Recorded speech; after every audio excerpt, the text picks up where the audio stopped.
Sometimes the greatest acts of kindness come from the loneliest hearts. The man was enormous, 62 years old, built like the mountains behind him.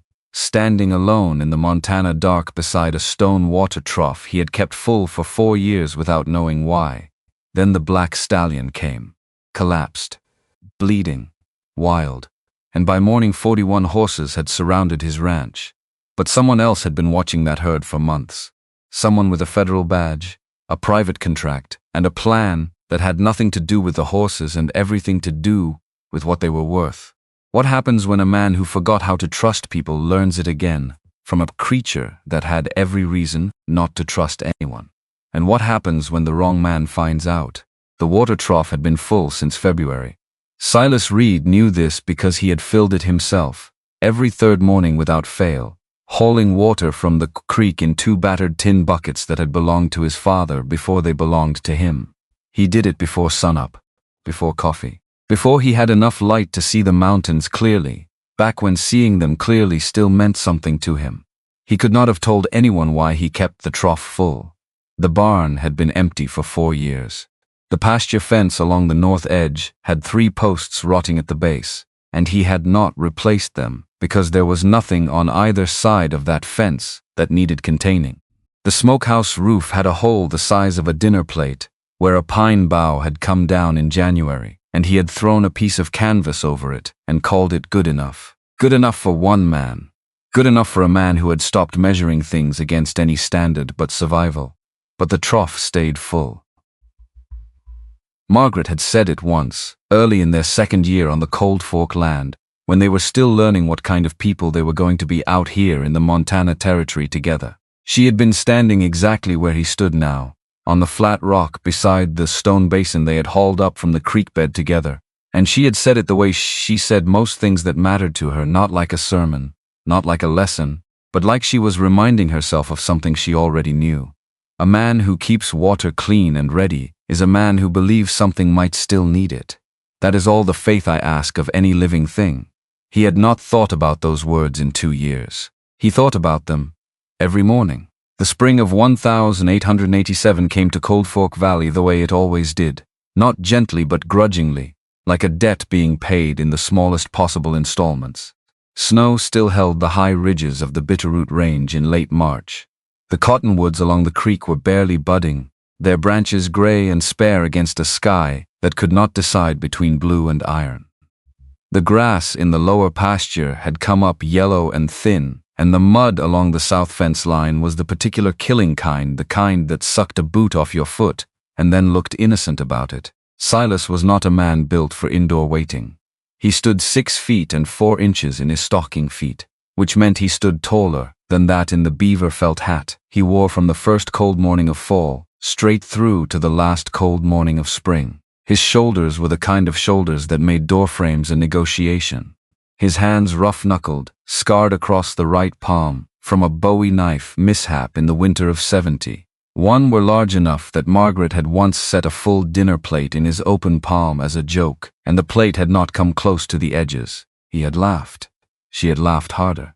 He wore what he had always worn, a shirt of heavy wool, dark from years of washing in creek water rather than proper lye soap, a vest of elk hide he had tanned himself the winter of '73. Trousers of thick buffalo hide cut and stitched by his own hand because store-bought trousers split at the thigh after 2 months of the work he put them through. His boots were tall and dark, risoled twice in the past 8 years. The leather at the toe creased into deep lines that matched the lines around his eyes. His belt was wide and plain, and from it hung a skinning knife in a hand-tooled sheath on his left hip, a tobacco pouch on his right, and nothing else. He had carried a rifle since he was 14 years old, and he carried one now, the Winchester propped against the porch rail where he could reach it in 3 steps. He was 62 years old. He did not feel 62. He felt older in some ways, and younger in others, which he had come to understand was the particular mathematics of grief. It aged you in the places that counted on other people, and left you young in the places that did not. The morning Cal Briggs came up the valley road, Silas was splitting wood behind the barn. He heard the horse before he saw it. Knew it was Cal's sorrel by the gate, That animal had a slight favoring of the left front that made her hoofbeats uneven in a pattern. Silas could pick out of a crowd of horses from a quarter mile. He had told Cal twice to have the shoe reset. Cal had said the horse was fine.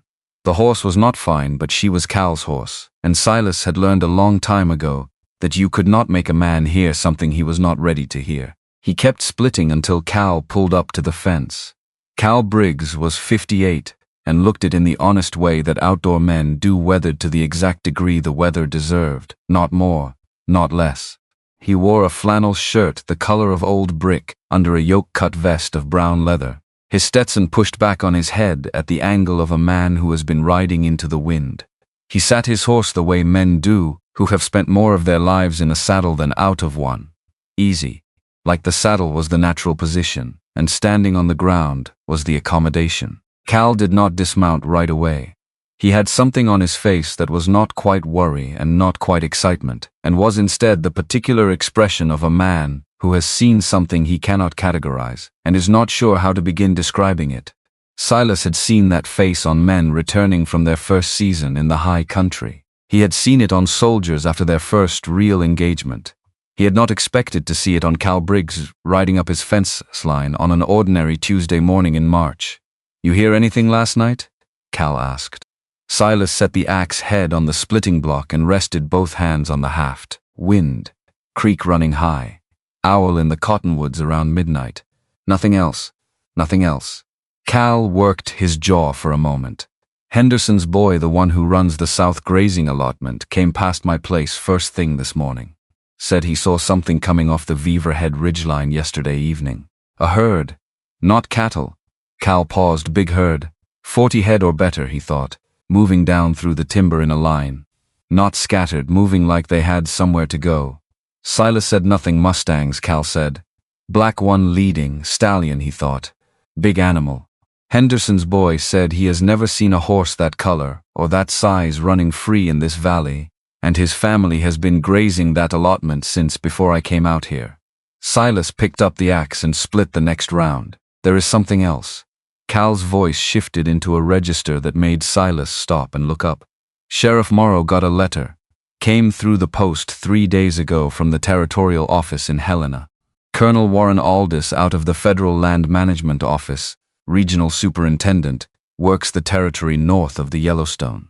Cal let the name sit there in the cold morning air. "You know that name?" The axe went still. Silas did know the name. He knew it from the winter of 1871, when he had been hired as a scout and guide for a federal land survey party, working the Powder River country. Aldiss had been an adjutant then, younger and thinner but already possessed of the particular quality of man, who wears his authority like a coat he did not pay for and does not intend to return. Silas had watched him twice that winter conduct the business of federal bureaucracy in ways that benefited men whose names appeared nowhere in official correspondence. He had watched those transactions with the flat attention of a man who files things away not because he knows when he will need them, but because he knows he will. "I know it," Silas said. "The letter says Aldiss is coming to assess the situation with any wild horse populations that may have entered the valley or adjacent private landholdings. Says it is a routine matter of federal jurisdiction." Cal paused again. "Does not read like routine. Letters from Aldiss never do." Cal nodded slowly. "Thought you should know before he got here." After Cal's sorrel disappeared around the bend in the valley road, Silas went back to splitting wood. He split wood for another hour after he stopped needing to. The physical work was not about the wood. It had not been about the wood for 4 years. It was about the fact that when his hands were moving and his body was working at something with weight and resistance, the part of his mind that tended toward the silence of the house stayed quiet for a while. He had been a mountain man since before the word meant anything romantic to anyone. He had gone into the high country at 17, following a trapper named Gus Alderman, who had known his father, and who had decided, in the strange logic of older men recognizing something in the young, that Silas Reed was worth teaching. He had learned to read snow the way other men read print, learned to identify the difference between the track of a healthy grizzly and a hungry one not by the size of the print, but by the depth of the claw marks and the spacing of the stride. Learned that cold was not an enemy but a condition, and that the difference between dying in the cold and not dying in it was almost entirely a question of what you told yourself was true in the first 3 hours. He had spent seasons in the Bitterroot, the Beartooth, the Absaroka. He had worked as a guide and scout for survey parties, for the army, for mining concerns, for men writing books about the West who had no idea what the West actually was. He had been, in the way of mountain men who survive long enough, a man fluent in the language of wild things and functionally illiterate in the language of people. Then Margaret. Margaret Spencer had been the daughter of a Methodist preacher who had come west from Ohio with his congregation and set down roots in the Bitterroot Valley when Silas was 38 and she was 34, and both of them had arrived at the general conclusion that they were probably not going to marry. She had been teaching at the Valley School and treating her father's horses.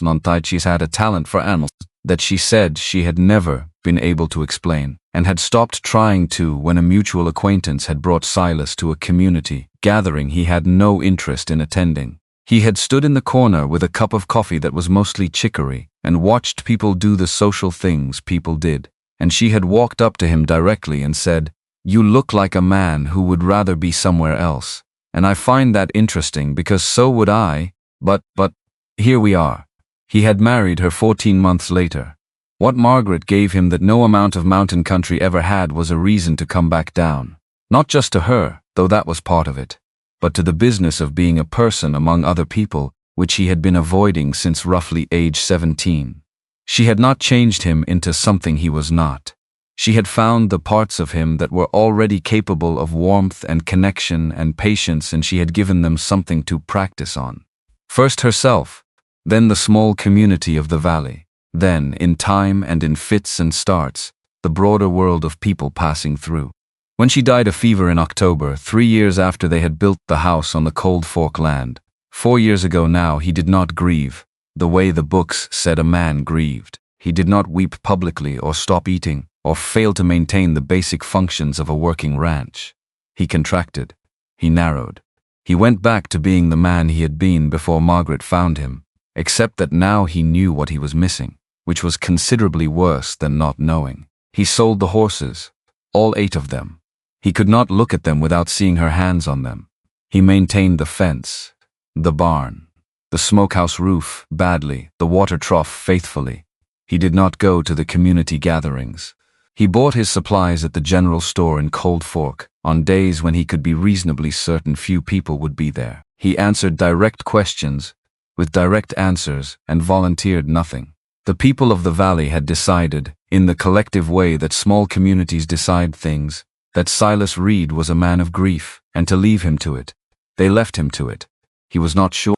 On the cold morning when Cal Briggs rode away, and the news of Aldiss sat in the back of his mind, like a coal left over from a fire, whether being left to it had saved him or finished him, he suspected the answer was both, and that the difference between those two things was getting smaller every season. He did not go inside until well after dark. The night that changed things did not announce itself.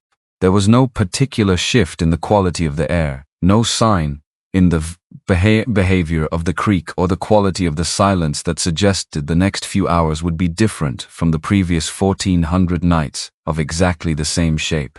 The wind came down off the Bitterroot ridgeline as it always did, cold still at this elevation in late March, carrying the smell of pine and snowmelt and the particular clean emptiness that only exists at altitude. The owl was in the cottonwoods again.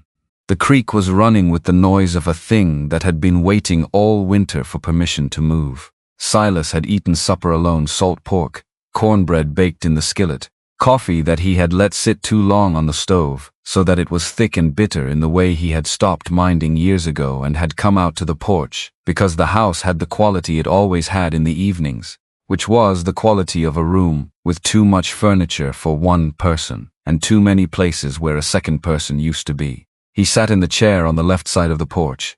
The chair on the right side was Margaret's chair. He did not sit in it. He had not sat in it in 4 years, and he had not moved it either. It was simply there, and he was simply aware of it, the way a man is aware of a missing tooth with his tongue, not constantly, but reliably, and always in the same place. He was not asleep and not awake when he heard it. The sound was soft enough, that a man with less experience of what softness meant in the dark would have missed it. A low vocalization, not quite a whinny, not quite a moan, the sound of a large animal in pain, trying not to call attention to itself. He had heard it before from deer with broken legs and elk that had come down from the high country with wounds from early hunting season. It was the sound of something that understood, in whatever way animals understand things, that making too much noise when you were hurt was a way of inviting worse trouble than the hurt itself. He was on his feet without making a conscious decision to stand.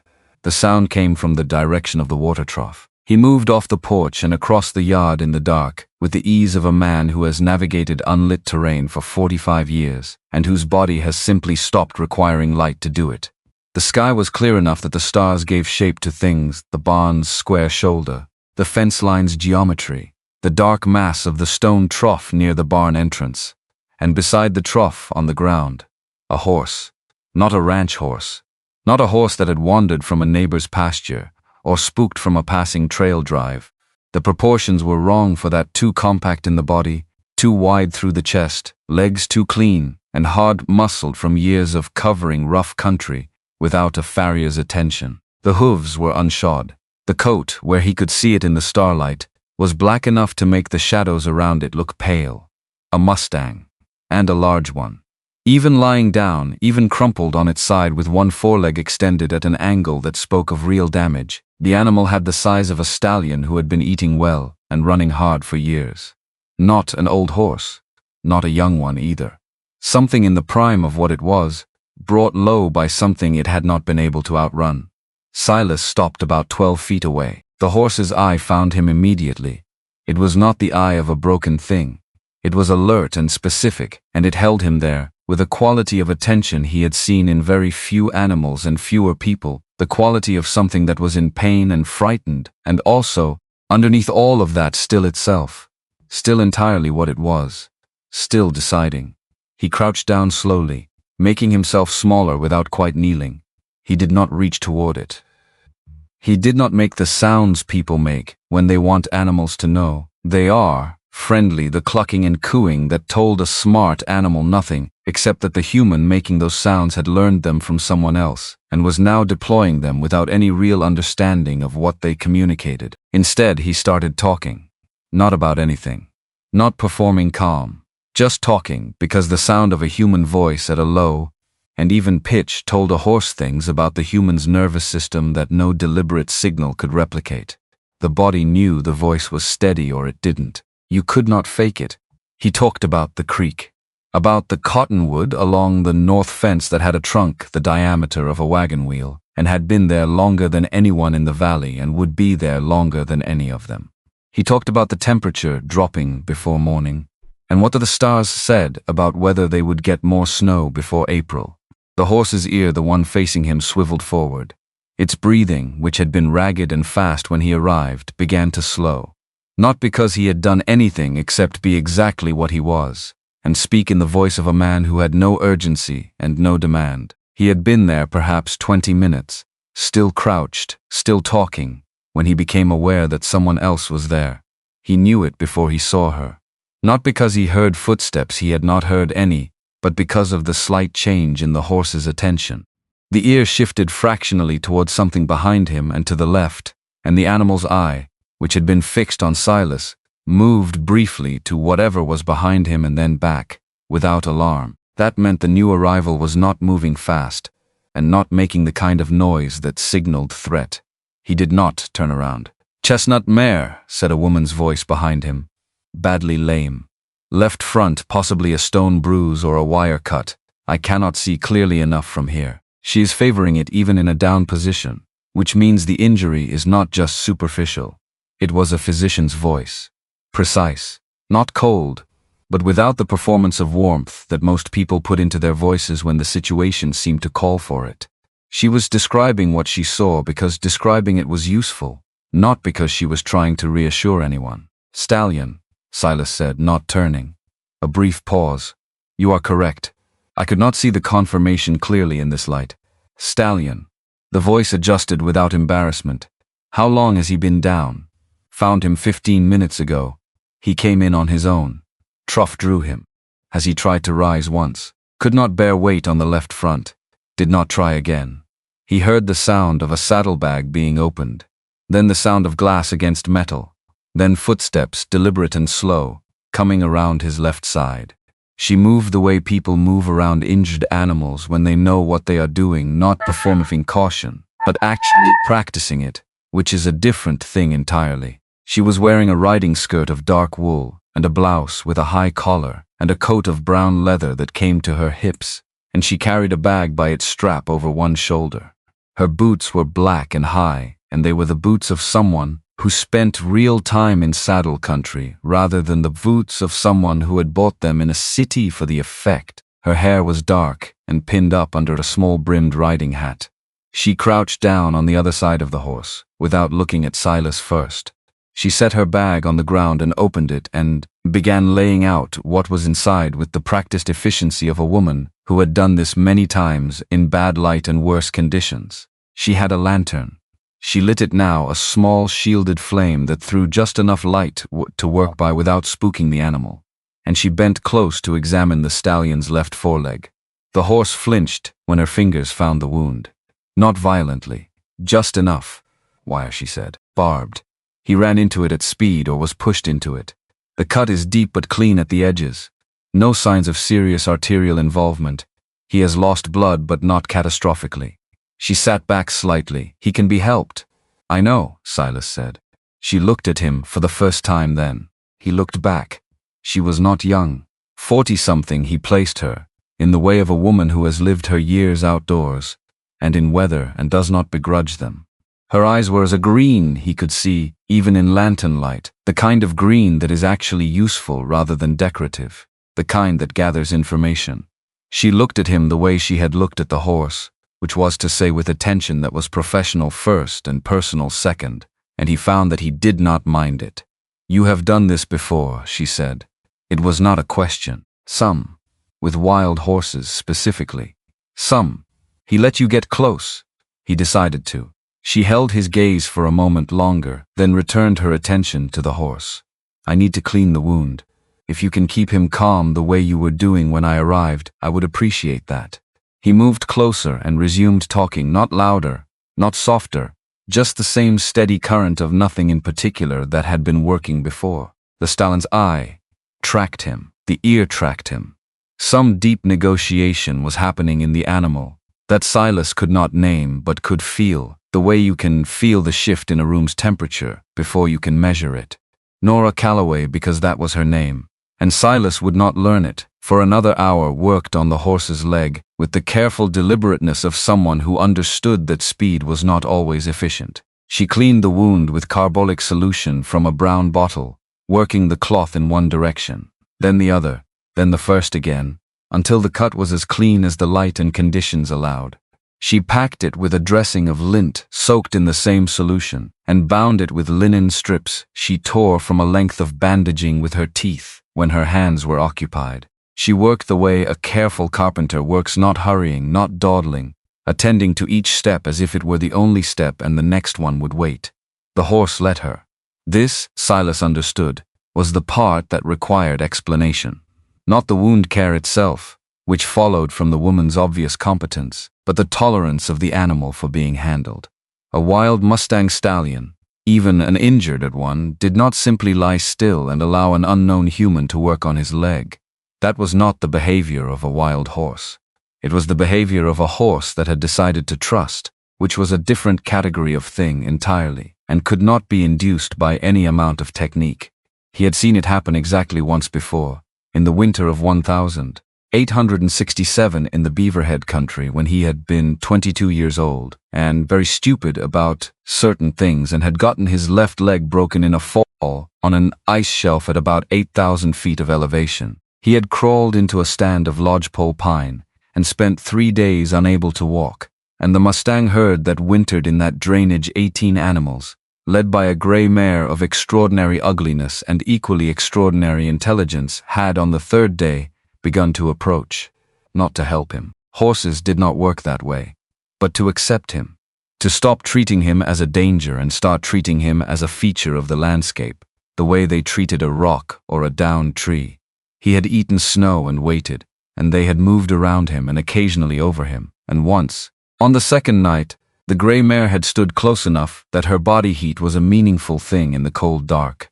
He had learned more about the actual nature of horses in those 3 days than in the previous 22 years combined. That was the winter he understood that trust from a wild animal was not something you earned by doing the right things. It was something you received by being the right thing, which was a distinction that sounded like philosophy but was, in practice, entirely physiological. He was still the same thing he had been in that winter, whatever it was.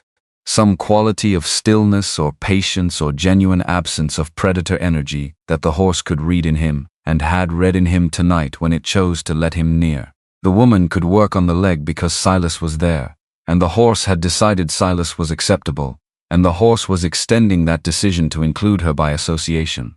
This was not a small thing. He watched her work and did not say this because it would have been unnecessary to say, and he had never been a man who said things that were unnecessary. They worked for 2 hours. Near the end, when the wound was dressed and the horse had been coaxed to drink from the trough, a process that required Silas to physically demonstrate the safety of the situation by crouching beside the water himself and letting the stallion smell his hands and his hat and the whole complicated story of the past 4 years that those materials carried, the woman sat back on her heels and looked at what they had accomplished. "He needs to stay still tonight," she said. "He may try to rise again. If he does, the dressing could shift. I will." She looked at him. "In this cold, I have slept in worse." This was such a profound understatement of his biographical history that it almost qualified as humor, though he did not deliver it that way. She appeared to consider it briefly and then accept it in the spirit he had offered it, which was the spirit of simple fact. "I will stay as well," she said, it the way she had moved around the horse, not asking permission, not making accommodation, just stating what she had decided.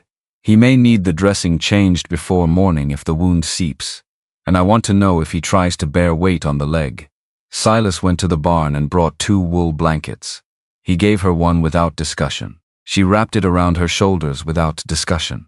They settled into positions on either side of the water, trough him on the ground with his back against the stone, her on the overturned water bucket she had found near the barn door, and the horse dozed between them in the irregular, alert way that wild horses sleep, never fully down into unconsciousness, always one layer removed from wakefulness and ready. The sky overhead was clear and enormous, in the way that Montana skies are enormous in the High Valley country, not merely large but specifically, deliberately immense, as if the land below required that quality of sky in order to make sense of itself. Around 3 in the morning, Silas said, "Silas Reed." A pause. Then Nora Calloway. "Passing through?" "I was. I had a call at the Henderson Ranch. One of their mules has a respiratory infection that I have been managing since January. I take this road when I come up from Missoula." She paused. "I heard the sound when I passed your gate. I almost did not stop." He had no response to that, so he offered none. "What is your read on how he came by the wire?" she asked after a while. "Moved fast through a cut fence. Someone's fence line, upper drainage. There are old homestead claims up there with wire still running. He would not have seen it in the dark or the speed, and the herd would have pushed from behind." "A herd?" She said it carefully. "You believe there is a herd?" "I know there is a herd. Cal Briggs had word yesterday morning now from the Henderson boy. 40 head or better, coming off the Beaverhead ridgeline. This one is the lead stallion." A silence. "Then they know he is missing," she said. "They know." She was quiet for a while with that. He could see her processing it not with alarm, but with the focused interest of someone cataloging something important. She had her saddlebag open on her lap and was writing in a small leather-bound notebook by the light of her lantern, turned low. He did not ask what she was writing. People had a right to their own notebooks. The stallion stirred. Both of them went still. The horse adjusted his position, extending his good legs, then settled again with a long exhale that moved through his whole body. "He is remarkable," she said. Not gushing, she was not the gushing kind. The word was precise, chosen because nothing weaker was accurate. In 20 years of this work I have seen very few wild horses allow what he has allowed tonight. He decided we were worth it. She looked at him across the space between them. The lantern threw light on the side of her face toward him, the line of her jaw, the corner of her eye, the loose strand of dark hair that had come down from her hat in the past 2 hours of physical work. She had not pushed it back. She had not thought about it. That was the kind of woman she was, he was beginning to understand. The kind that had stopped managing appearances somewhere around the time they had more interesting things to pay attention to. You talk to him the way some men talk to horses, she said. And then there is a way you do it that is not like any man I have seen. My first teacher, he said, trapper out of the Beaverhead country. He said the only difference between a man the animals trust and a man they do not is whether the man wants something from them, want nothing. Be nowhere you are not right now. The animal can tell. She wrote something in her notebook. You disagree, he said. I agree completely. I am writing it down because I have been trying to say that exact thing in my own work for 11 years and have not found the right words. He looked at her. She was not looking at him, she was writing. But she was aware of his look in the way that people who spend a lot of time reading animals become aware of attention directed at them. She finished writing and closed the notebook and returned the pencil to her coat pocket. What work? He asked.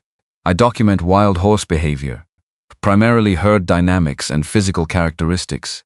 I have been working in the Montana Territory for 3 years, traveling the major drainage systems where Mustang populations persist. She paused. My late husband began the documentation.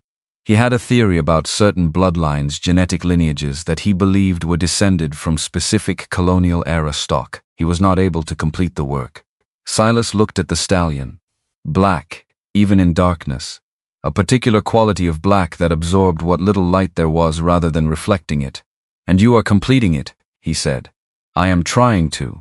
There was something in the way she said it, not quite flatness, not quite weight, that he recognized. The sound of a sentence that is nominally about one thing and actually about several others, all of them heavier than the words being used to carry them. He had used sentences like that himself for 4 years. He recognized the grammar of them. He did not say this. He simply heard it and filed it away in the same drawer as everything else he had filed away over the past 45 years that he suspected might matter later. The cold deepened toward 4 in the morning, as it does in Montana in late March, when the clear sky takes whatever warmth the day has put into the ground and carries it straight up into the dark with ruthless efficiency. Silas pulled his blanket tighter across his shoulders. Nora Calloway did the same with hers, and did not make any comment about the cold, which confirmed what her boots and her lantern and her notebook had already told him, which was that she was not the kind of person who narrated her discomforts. The stallion slept, and then, from somewhere so far out in the darkness that it was not quite sound and not quite feeling, but something in the range between the two, came a thing that Silas felt in his chest before his ears could process it. Hoof beats. Not the isolated rhythm of one horse or two, not the scattered sound of animals moving independently. Something denser and more deliberate, the percussion of many horses moving together, in the organized way that horses move when they are following something rather than fleeing from it. The stallion's head came up from the ground in a single movement. Ears pricked so hard they trembled. His nostrils opened wide. A sound came out of him that was softer than a whinny and more specific, a particular note in a particular register that was not a sound of alarm or excitement but a sound of communication, shaped and sent. Nora Calloway had gone completely still. Silas did not move. From the darkness beyond the fence line came an answer. Not one voice. Many. The collective voice of horses acknowledging something, calling back in a language that did not translate and did not need to. Silas. Her voice was barely above a breath. He was already looking at the ridgeline, against the stars, against the faint gray that was beginning to separate the sky from the mountains at whatever direction was closest to east. Shapes were appearing, not rushing, not scattering, moving down from the high country in a deliberate column, the way water finds a channel and fills it, following some interior logic that had nothing to do with what any human in the valley below might want or think or decide. He could not count them in that light. He did not try. He was too busy absorbing the fact of them, the scale of them, the organized purpose of them, the way they moved as a thing rather than as individuals, the way a river moves as a thing rather than as the individual water molecules of which it is constituted. 40 horses. Maybe more. Coming down out of the beaverhead like weather. Coming here. Coming to this trough. Coming to this black stallion lying in the dirt of a dead man's pasture, with his leg wrapped in a stranger's linen, and the light of a lantern burning low beside him. The stallion on the ground made another sound, lower, quieter, meant for the approach herd rather than for the humans beside him. And from the column on the ridge came back something Silas had heard only once in his life, in that stand of lodgepole pine in 1867, when the grey mare had made this sound and he had not known what it meant, and had spent years afterward wondering. He knew now what it meant. It meant, we see you. We are here. We are not stopping. Silas Reed. Her voice was exactly the same as it had been 2 hours ago, which was how he knew she was either extraordinary or terrified, and he was already forming the view that she was not the kind of woman who was terrified by the approach of wild horses in the dark, which left the other option. How long have you lived in this valley? 4 years, he said, on this land. Before that, 30 years in the high country. In 30 years in the high country, she said, her voice careful and specific. Have you ever seen a wild herd come down off their winter range toward a human habitation in this formation? He watched the horses come. He felt the ground beginning to register the collective weight of them, not vibration exactly, more like a change in the quality of solidity beneath them, as if the earth was paying attention. No, he said. Neither have I, said Nora Calloway. And then the horses came over the ridge into the starlight, and Silas Reed understood that whatever his life had been for the past 4 years, it was something different now. They came down like the mountain had exhaled them. 41 horses. Silas counted them as the light grew, standing at the fence rail, with his arms folded across the top post, and his hat low against the wind that came with the false dawn. He counted them the way he had been counting things in the field his whole life, not by looking directly at the thing being counted, but by holding the whole picture and letting the number arrive on its own. 41. Maybe 42 if the dark bay moving along the east fence line was a separate animal and not the shadow of the gray she was walking close beside. Nora stood 6 feet to his right. She had her notebook open on the top fence rail and was writing without looking at it. Her eyes did not stop moving. Left to right, near to far, back to left. The way a person's eyes move when they are trying to record more than they can hold. She had not slept. Neither had he, but that was not new information. The stallion Silas had started thinking of him as Storm, somewhere around 2 in the morning, without making a decision to do so, in the way that names attach themselves to animals use. Are going to care about whether you intend to or not, had gotten himself upright an hour before dawn. The attempt had been slow and effortful and had involved a great deal of the particular kind of physical negotiation that happens between an injured animal and its own will. He had put weight on the bad leg, tested it, taken it back, put weight on it again, then stood, not well but standing, and put his head up and looked at the ridge line with the expression of a horse that had somewhere to be and was working out the logistics. He had not gone anywhere. He was standing now near the far side of the water trough, with his weight distributed to favor the right side, watching the herd settle into the pasture the way a man watches his people arrive at a place he has been held waiting for too long. The quality of attention between him and the 41 horses was not the attention of strangers.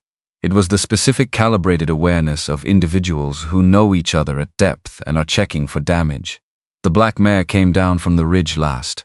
Silas saw her before Nora did. The mare's movement was different from the rest of the herd, if more deliberate, more considered.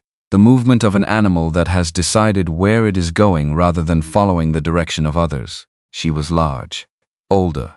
Her muzzle had gone gray, in the way that dark horses go gray, not white but a faded version of themselves, as if the years had simply turned down the intensity of the original color. She moved through the herd without altering her line for any of them, and they moved for her without resentment, the way water moves around a stone that has been in the same place long enough to be expected. She went directly to Storm. The 2 horses stood close and still for a long time, not touching, just present with each other in the way that animals communicate when they are past the need for the physical signal and operating on something quieter. Storm's ears went forward and then relaxed. The old mare's breathing, which Silas had been watching from the fence rail, steadied. Then she turned and looked at him. Not at the fence. Not at the barn or the trough or the new human standing beside Silas, with a pencil moving over paper. At him. At Silas Reed specifically, with the deliberate accuracy of an animal that knows exactly what it is looking at and intends the look to carry information in both directions. He did not move. She held the look for what he would have estimated at 45 seconds, which is a very long time to be evaluated by anything, human or otherwise. Then she dipped her head once, a single lowering of the chin that was too specific and too controlled to be a coincidence of movement, and walked back into the herd. Nora's pencil had stopped. Did she just? Nora began. Then stopped. Then was that a deliberate gesture? Yes. That was a greeting gesture. A submission signal. From a wild horse. To you. It was an acknowledgement, Silas said. Not quite the same thing. She looked at him. He looked at the herd. He was aware of her looking at him, and he did not turn toward it, because the herd was more immediately important than being looked at, and also because he was 62 years old, and had stopped performing for other people's curiosity sometime in the late 1860s. There is a difference, she said slowly, between submission and acknowledgement. Submission is about power. Acknowledgement is about relationship. Her pencil started moving again. Cal Briggs arrived before 8 in the morning, which was earlier than Silas expected, and later than Silas should have expected, given that Cal had been awake and alert about the herd situation since the previous day, and was the kind of man who did not hear interesting news and then wait comfortably at home. His sorrel came up the valley road at a pace that suggested urgency, and Cal himself was sitting forward in the saddle in a way that communicated, from a quarter-mile away, that he had already seen what was in the pasture and was processing it with his whole body. He pulled up at the gate. He looked at the horses for a long time. Holy hell, Silas. Morning, Cal. There are horses on your land, I know, wild horses. On your land. Cal's head moved slowly across the whole spread of the pasture, doing the arithmetic. That is not 12 horses. That is not 20. How many horses is that? 41. 41. Cal said the number carefully, as if it might mean something different if he handled it gently. Wild horses. Yes, just arrived. Through the night. Cal looked at Nora for the first time, taking in the notebook, the leather bag, the riding skirt and practical coat, the general quality of a woman who was not visiting, and had not been passing through, and had apparently been here long enough to become part of the furniture. Who is this? Nora Calloway.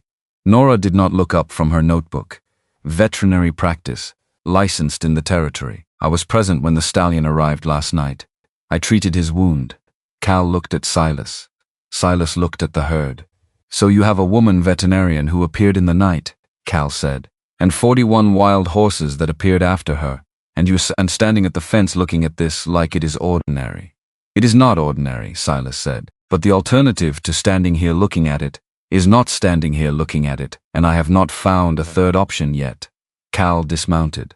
He stood at the fence beside Silas, with his Stetson pushed back and his expression doing several things at once, none of them reaching a conclusion. The black one, he said. That is the Stallion the Henderson boy saw. That is him. What happened to his leg? Barbed wire, upper drainage. Cal absorbed this. He came to your trough. He did, Silas. Cal's voice changed register, dropping into the tone of a man who has decided to say something direct. You know that Sheriff Morrow got that letter from the federal office. Aldiss. You know what it said. You told me yesterday. If that herd is here when Aldiss arrives, and I do not know when that is, because Morrow does not know when that is, there is going to be a conversation you are not going to enjoy. I know. I am telling you because I want to make sure you know. You told me. I know. Cal looked at Nora. Nora looked at Cal.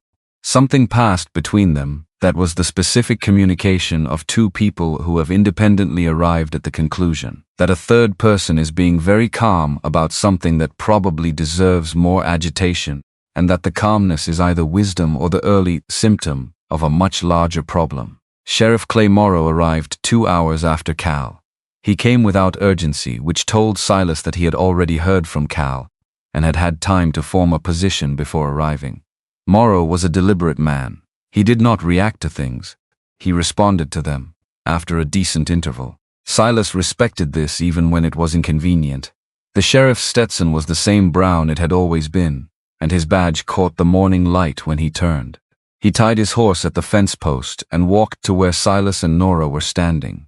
Cal had gone off to inspect the near fence line, which was his method of being present without being intrusive, and he looked at the herd for a full minute before he said anything. "I got a second letter this morning," Morrow said. "Came in with the early post. Aldiss is coming Friday, day after tomorrow." Silas felt the timeline compress.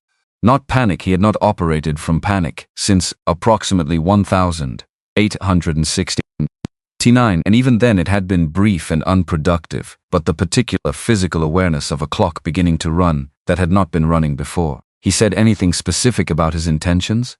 Nora asked. Morrow looked at her with the measured assessment of a man cataloging an unknown variable. "You are the doctor Cal mentioned."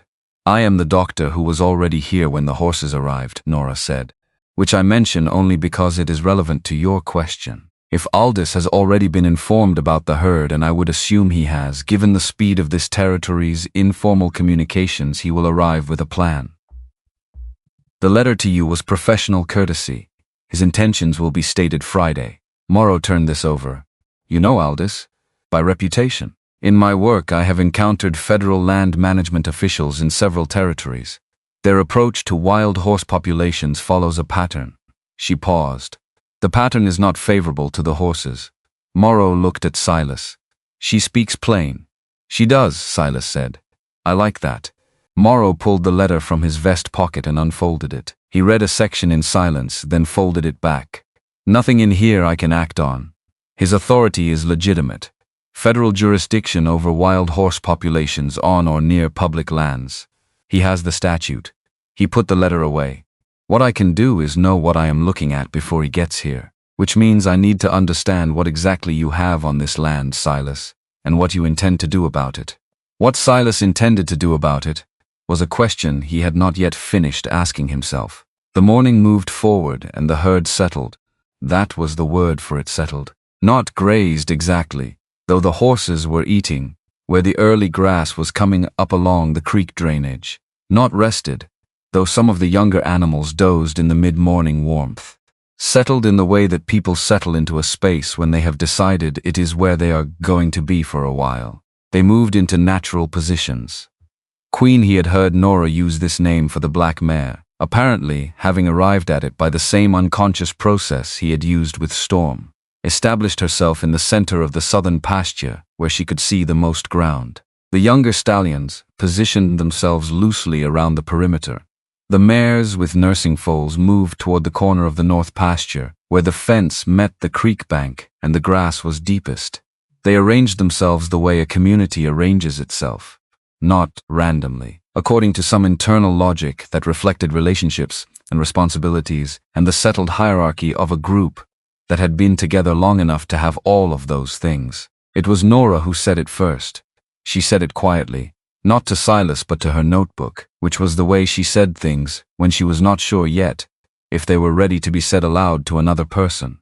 "They are protecting him." She was looking at Storm, who stood in the northeast corner of the pasture in a position that was enclosed on two sides by the fence and on a third by the arrangement of 3 large mares who were not grazing near him coincidentally. They have positioned themselves to reduce approach vectors to the injured animal. That is not herd behavior. That is strategic. "You sound surprised," Silas said. "I am writing it down because I am not supposed to be." She looked up. In the documented literature on wild horse behavior, this level of organized social response to an injured herd member is not recorded. Individual horses will stay near injured companions. The whole herd does not reorganize its spatial distribution to create a defensive structure. The literature, Silas said, was written by people who were watching the horses. She looked at him. "If you know you are being watched," he said, "you behave differently than you do when you do not know." The horses that the literature was based on knew there were people with notebooks standing near them. These horses did not know we were watching. They had already arranged themselves before we understood what we were seeing. A silence. "That is," she said carefully, "a methodological criticism of 20 years of field research in this discipline, including my own." "Yes." Another silence. Then to her notebook, subject raises valid concern, observer effect on documented herd behavior. Reconsider all passive observation protocols. The afternoon brought more people. Word traveled in valley communities, the way water travels downhill through the path of least resistance, which was invariably the route between one ranch and the nearest neighbor, and from there to the next nearest, and so on until the information had covered a terrain that would have taken a direct message 2 days to cross in 3 hours of natural conversation. By 2 in the afternoon, there were 7 people standing at Silas Reed's fence line in addition to Cal Briggs, who had stayed. There was Martha Hess from the spread 2 miles south, a woman of 60 who had come to Montana from Ohio in 1858 and had stayed through 2 husbands and 1 drought that had nearly ended the whole enterprise. There were the Alcott brothers Jeremiah and Paul, ranchers who shared a property line on the East Ridge, who had ridden over together and were now standing at the fence making the sounds that men of a certain type make when they are trying to reconcile something they are seeing with the categories they have available to understand it. There was the blacksmith from Cold Fork proper, a man named Horace Dunn, who had simply been riding past on legitimate business and had seen the herd from the valley road and had stopped. There was also a woman Silas did not know immediately. She arrived on foot from the direction of the North Trail, which was unusual. People did not generally walk the North Trail in mud season, and she was perhaps 50 years old, and wore a gray wool dress and a plain bonnet, and carried herself with the posture of someone who has learned not to take up more space than she absolutely needs. Morrow, who had stayed and was standing near the barn, drifted toward her and had a brief, low conversation that Silas watched without appearing to watch. Then Morrow came back and said, to Silas specifically, "Agnes Whitfield. She is staying at the Hendersons. She was a school teacher in Ohio before she came out west." He paused. "Her nephew is the Henderson boy who first saw the herd on the ridge." "Is she a concern?" Silas asked. "No. She is a curious woman. There is a difference." There was a difference. Silas sorted the people at his fence by that criterion and found that most of them fell on the curious side. The curious ones looked at the horses and asked questions that were genuinely interested in the answers. How long had they been here? What was wrong with the black one? Had anything like this happened before? The other kind of curious, the kind that was actually concern wearing curiosity's clothing, asked questions that were really positions. That many horses could overgraze a pasture. Did Silas know his legal standing? What did the federal letter say? He answered the genuine questions directly and let the others run down on their own.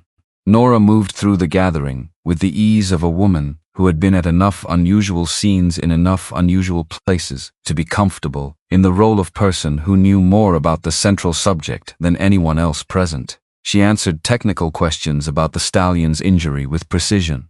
She described herd behavior in terms that were accessible without being condescending. She did not speculate about things she did not know, and she said so clearly when questions pushed into that territory.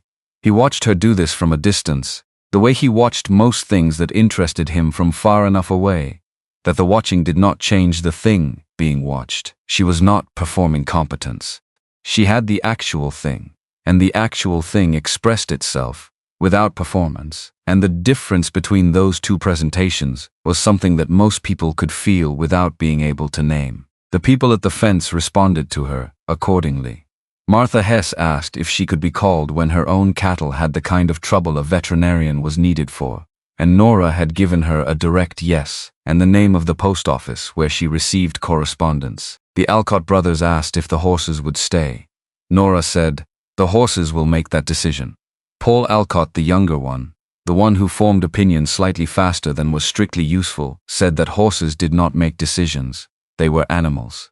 Nora said, without turning from the fence, "This herd traveled from the Beaver Head Ridge line in the middle of the night, organized itself around an injured member, and positioned its members in a defensive formation around the injured animal rather than grazing freely. If that is not a decision, I am interested in your definition of the word."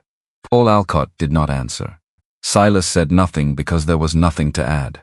The people at the fence stayed through the afternoon and began to leave in the late light ones and twos, the way people leave a thing when they have taken from it what they came for and are now returning to what they had set aside. Cal stayed until nearly dark and offered to come back in the morning. And Silas said that was not necessary and meant it. And Cal said he would come back anyway and also meant it. When the last of them were gone, the pasture was the pasture again, the horses in their settled arrangement, the late light going amber across the grass, Storm standing in his corner with weight distributed carefully, and his head up in the alert but easy position of a horse that is hurting less than he was this morning. Nora stood at the fence rail, with her coat buttoned against the evening cold, and her notebook closed for the first time all day. "You should eat something," Silas said. "Probably," she said. "There is food in the house." A pause.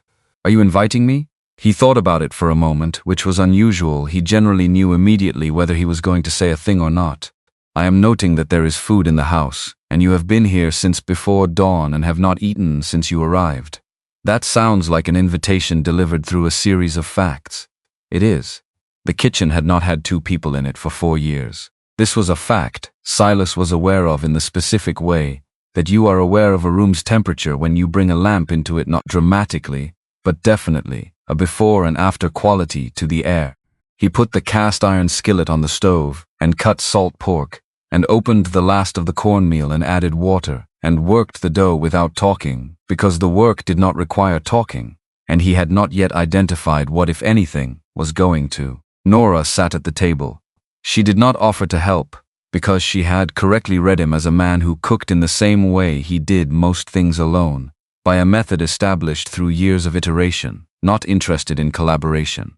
She put her notebook on the table and opened it and turned pages, reading what she had written, making small additions in the margins where the day's later observations had given context to the morning's raw data. The skillet sizzled.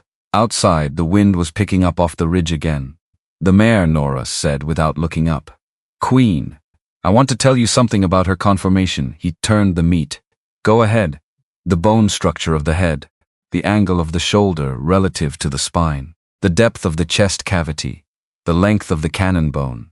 She paused. "I have seen those proportions before. Not in living horses, in documentation.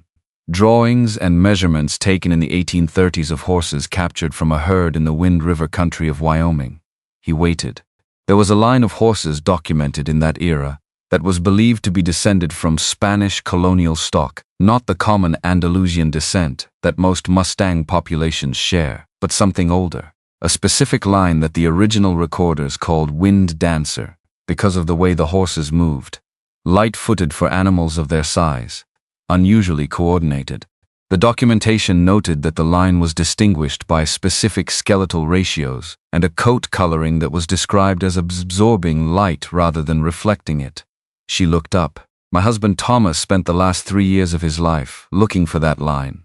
He believed it had not died out. He believed it had moved north and east and become so dispersed in the general wild horse population that it was essentially invisible unless you knew exactly what you were looking for. The skillet needed attention. He gave it attention, and he did not find it," Silas said. "He died before he could confirm it." She said it evenly, the way she said most things, not without feeling but with the feeling accurately proportioned to what the sentence required, no more. "I took his materials, his drawings, his measurements, his field notes from 4 seasons of work. I have been traveling the territory since then, trying to either confirm or disprove his hypothesis." He put the food on the table and sat down across from her. The lamp between them threw light at the angle that kitchen lamps throw light in the evening, mostly down, some up, leaving the upper part of each face in partial shadow. He could see her clearly enough. "You think Queen is from that line," he said. "I think Storm is from that line.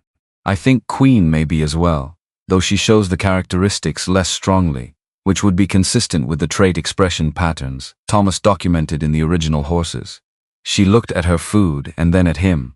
"I think this herd may be what Thomas was looking for." He ate. She ate. The wind said something outside that neither of them responded to. "If you are right," he said, "and if that can be demonstrated with the kind of evidence that matters to the people who make decisions about wild horse populations, then this herd is significant in a way that goes beyond 41 horses in a Montana pasture." "Yes."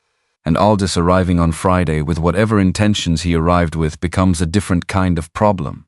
"Yes," she said again. It becomes the kind of problem where his intentions may be fixed, regardless of the evidence. Because the evidence creates value, and value in this territory tends to move in directions that benefit whoever controls the administrative apparatus. He looked at her. "I told you I know Aldiss by reputation," she said. "What I did not tell Cal or Sheriff Morrow is what that reputation actually consists of. I said it follows a pattern. The pattern is this: 3 times in the past 4 years in the Powder River country, in the Sweetwater drainage, and the Upper Green River Basin, federal land management officials with authority over wild horse populations have identified and removed herds of specific value. In each case, the horses went to private holding facilities. In each case, the facilities were operated by individuals with documented financial relationships with the federal officials involved." She paused. "I cannot prove that Aldiss is that kind of man. I have no direct evidence. But I know the shape of what I am looking at, and I have been looking at it long enough to trust my own pattern recognition." The lamp flickered. The wind again. "You have been thinking about this since you heard his name," Silas said. "I have been thinking about this since I identified the Queen's confirmation this morning and realized what it might mean for what Aldiss was coming here to do." She met his eyes directly, not as a challenge and not as an appeal, but as the specific look of one person telling another person something true. "I did not say this in front of the people at the fence today, because I do not know this community, and I do not know which of those people might carry information in directions I cannot predict. But you need to know what you may be walking into on Friday." He pushed his plate back and folded his hands on the table. "Cal has been my neighbor for 4 years," he said. "He is honest. Morrow is honest. The rest of them I know their faces and not much else. The valley has changed since I came down off the mountain. New families, new names." He paused. "I have not made it my business to know people. I noticed that is a problem for Friday." "Yes," she said, "it is." The lamp threw their shadows up the wall behind them, his larger, hers sharper, and between them on the table, her notebook lay closed, and his hands lay flat, and the space between them was the particular kind of space that accumulates between 2 people who have been honest with each other past the usual limits of a first day's acquaintance, which is not closeness exactly, but is not distance either. It is the thing that comes before you know what it is going to become. He got up and added wood to the stove. She picked up her notebook. "There is something else I need to do," she said, "before Friday. Before Aldiss, before anything official happens." She turned to a page near the back of the notebook and looked at it for a moment. "I need to get a hair sample from Storm, and from the Queen if possible. I can send the samples to the Natural Survey Office in Helena for analysis. If Thomas was right, if the genetic markers he identified in the original Wind Dancer documentation are present in these animals, I will have scientific evidence rather than a hypothesis. And if Aldiss moves before the results come back, then we are in the same position we would have been without the samples, except that we will know we tried." She paused. "But if the results come back before he moves, or if we can delay his action until they do, we have something to stand on that is harder to dismiss than one man's word about his own horses." "1 man and 1 woman," he said. She looked at him. Something moved in her expression that was not quite surprise and not quite reassessment, but was somewhere in between the small recalibration that happens when a person says something that adjusts the shape of the conversation in a direction you had not expected. "1 man and 1 woman," she agreed. He went to the door and looked out at the pasture. The night was clear and the stars were out, and the horses were shapes in the dark, some standing, some down, their presence a mass of living warmth in the cold air. Storm was visible near the trough, standing still. The Queen was somewhere toward the center of the pasture, and even in the dark Silas could feel where she was the way you can feel where a fire is without looking directly at it by the quality of the space around it. "Tomorrow," he said, still looking out. "The sample, I will be there when you approach him." "I know you will," she said, and then quieter, as if she was saying it more to herself than to him. "That is the only reason it will work." He did not respond to that because it was accurate, and they both knew it, and adding words to an accurate thing served no purpose. He came back inside and banked the fire for the night, and she put her coat on and her hat and picked up her bag, and at the door she stopped with her hand on the frame, and looked back at him for a moment in the way that people look at things they are not sure they will see again in the same form. "The sample collection," she said. "I need to explain the process so you know what I am asking from you and the horse. May I come back early?" "The barn is open," he said. "It has been open for 4 years." She heard what was underneath the sentence. He could tell she heard it because she did not respond to the surface of it, only to the layer beneath. "I will be there before first light," she said, and went out into the dark toward where her horse was tied at the side fence, and Silas stood in the doorway long enough to hear her ride out before he closed the door. He sat at the kitchen table after she was gone, in the lamplight, with her empty chair across from him. He had not looked at that chair from this angle in 4 years. The chair that Margaret had sat in was on the other side of the table, and he had not been able to sit on this side since she died, because this side was where the view of her chair was, and the view of an empty chair was something he had learned to approach in one direction only, which was from behind it. Now he had sat across from someone else, and the chair had been occupied, and he had eaten at his own table, with the lamp between him and another person, and the ordinary human miracle of that fact was sitting somewhere in his chest, in a place he did not have adequate language for. He was not going to examine it. He blew out the lamp and went to bed. In the morning, before dawn had done more than turn the east ridge from black to charcoal, he heard her horse in the yard. He was already up. He had been awake for an hour, which was normal. He had not slept through a dawn in 40 years, and was not going to start. And he had already been out to check on Storm and found the horse in the same position as the night before, weight balanced carefully, legs still bandaged, the herd still distributed around him in their deliberate arrangement. He had stood with the horse for 20 minutes in the cold dark, and talked about nothing in particular, the way he had done every time he had checked on the animal in the night. Storm's ear tracked him throughout. Nora came around the side of the barn, with her bag and her notebook and her riding hat, and she looked like someone who had slept a few hours and was running on professional focus rather than rest, which was a look he recognized from his own mirror on mornings after difficult nights in the field. "The sample," she said, with the brevity of someone moving directly to the work. "I need 3 or 4 strands of mane or tail hair with the root bulb intact. The root bulb is the small white attachment at the base of the hair strand. Without it, the sample cannot be analyzed for genetic material." She held up a small glass vial with a cork stopper. "I put them directly in here. I seal it.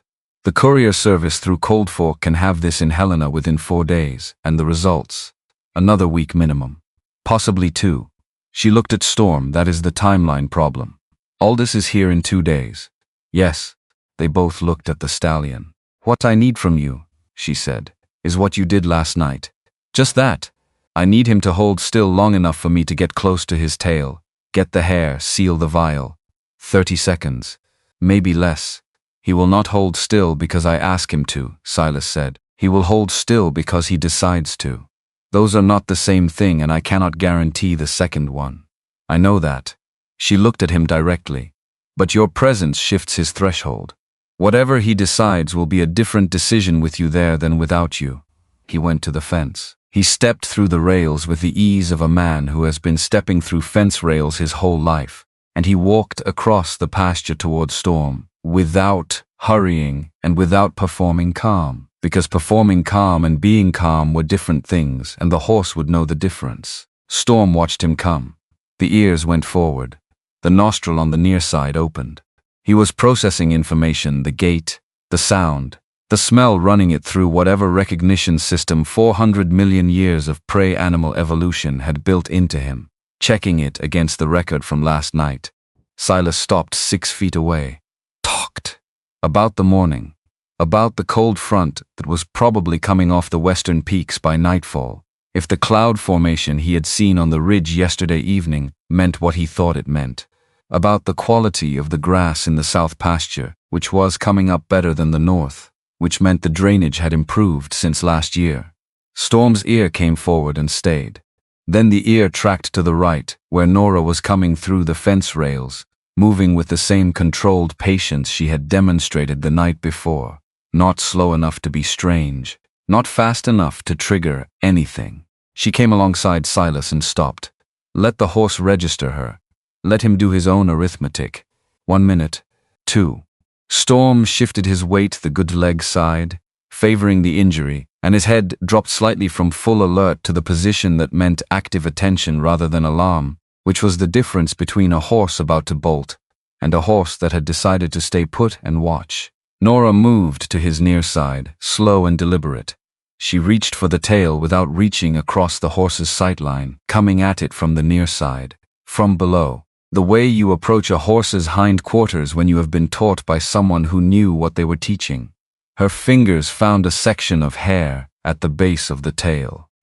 She gathered 3 strands and pulled with a single, smooth motion, clean and quick, the way you pull a splinter fast enough to be over before the full signal registered. Storm startled.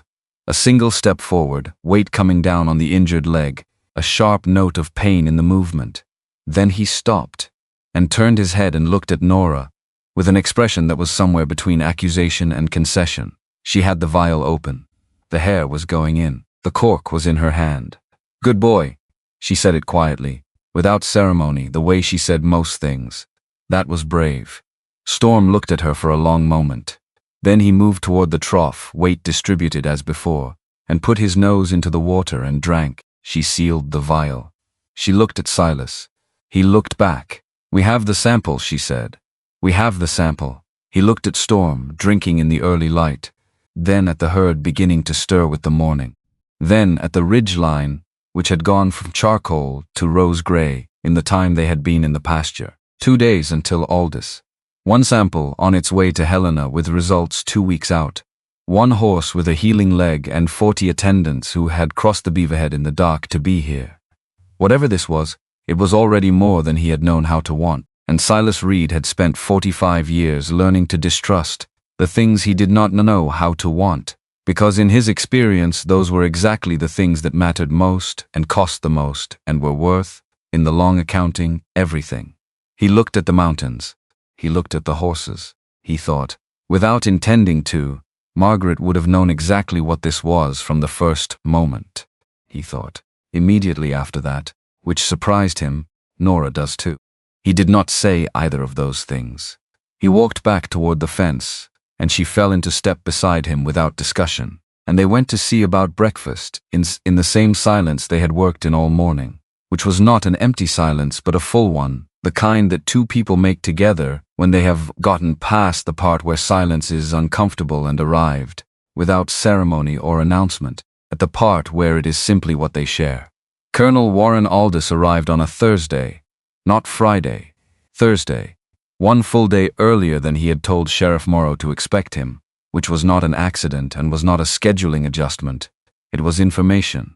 It was Aldiss telling everyone in Cold Fork Valley, without using words, exactly what kind of man he intended to be in this situation, the kind who moved on his own timeline, regardless of what he had communicated to the people who lived in the place he was coming to manage. Silas was in the north pasture mending the 3 rotted fence posts he had been ignoring for 2 years when he heard the wagon on the valley road. Not a single rider. A full spring wagon with 2 horses pulling it and 2 additional riders flanking it, which was more people than a routine federal assessment required, and fewer people than an operation that intended to move 41 horses would need, which put the group in the specific category of men who had come to make an impression before they came to do the actual work. He drove the last nail into the 3rd post replacement and picked up his tools and walked back to the barn without hurrying. Aldiss climbed down from the wagon with the movement of a man who had been sitting comfortably for several hours and was not particularly inconvenienced by the arrival. He wore a vest of charcoal wool over a white shirt with a high collar, a cravat of dark silk knotted with the precision of someone who had a mirror and used it, a long coat of dark broadcloth that had been cut for a narrower man and was now working harder than its seams were designed to handle. His derby hat was black. His boots were polished to the degree that the mud of the valley road had already begun to reassert jurisdiction over the toes, and the contrast between the polished upper leather and the encroaching mud said something about the gap between the man's self-conception and his actual circumstances. He looked at the herd in the pasture for a long time before he looked at Silas. That was also information, Mr. Reed. The voice was the voice of a man who had spent years in rooms, where his voice was the one that ended conversations. Smooth, professionally warm in the way that warmth produced as a tool sounds different from warmth produced as a feeling. I am Colonel Warren Aldiss, Superintendent of Federal Land Management, Northern Montana Territory. I apologize for arriving ahead of schedule. I had an earlier start from Helena than anticipated. He did not look apologetic. Mr. Aldiss. Silas did not offer his hand. Not as hostility, as the natural behavior of a man who had spent decades in country where the handshake was reserved for agreements rather than introductions. I have no sheriff with me at the moment. I was not aware I required a sheriff. Morrow will want to be present for any official discussion. He has jurisdiction here. Aldiss's two flanking riders, both younger men in the unremarkable clothing of federal employees on field assignment, both carrying the slightly uncomfortable posture of men who had been told to look authoritative, and were not entirely sure what that required of their bodies, exchanged a glance that Silas filed without appearing to notice. Of course, Aldiss said. I am merely here to observe today, to get an initial sense of the situation. Nothing official until the sheriff can be present. He smiled. The smile did not change the quality of his eyes, which remained the steady, measuring eyes of a man conducting an inventory. May I walk the fence line? You can stand at the gate, Silas said. A pause, brief. Aldiss absorbed this and chose not to respond to it directly, which was the correct strategic choice, and which told Silas that the man was not foolish, only corrupt, and that the distinction mattered for understanding what kind of problem this was going to be. Nora came out of the barn.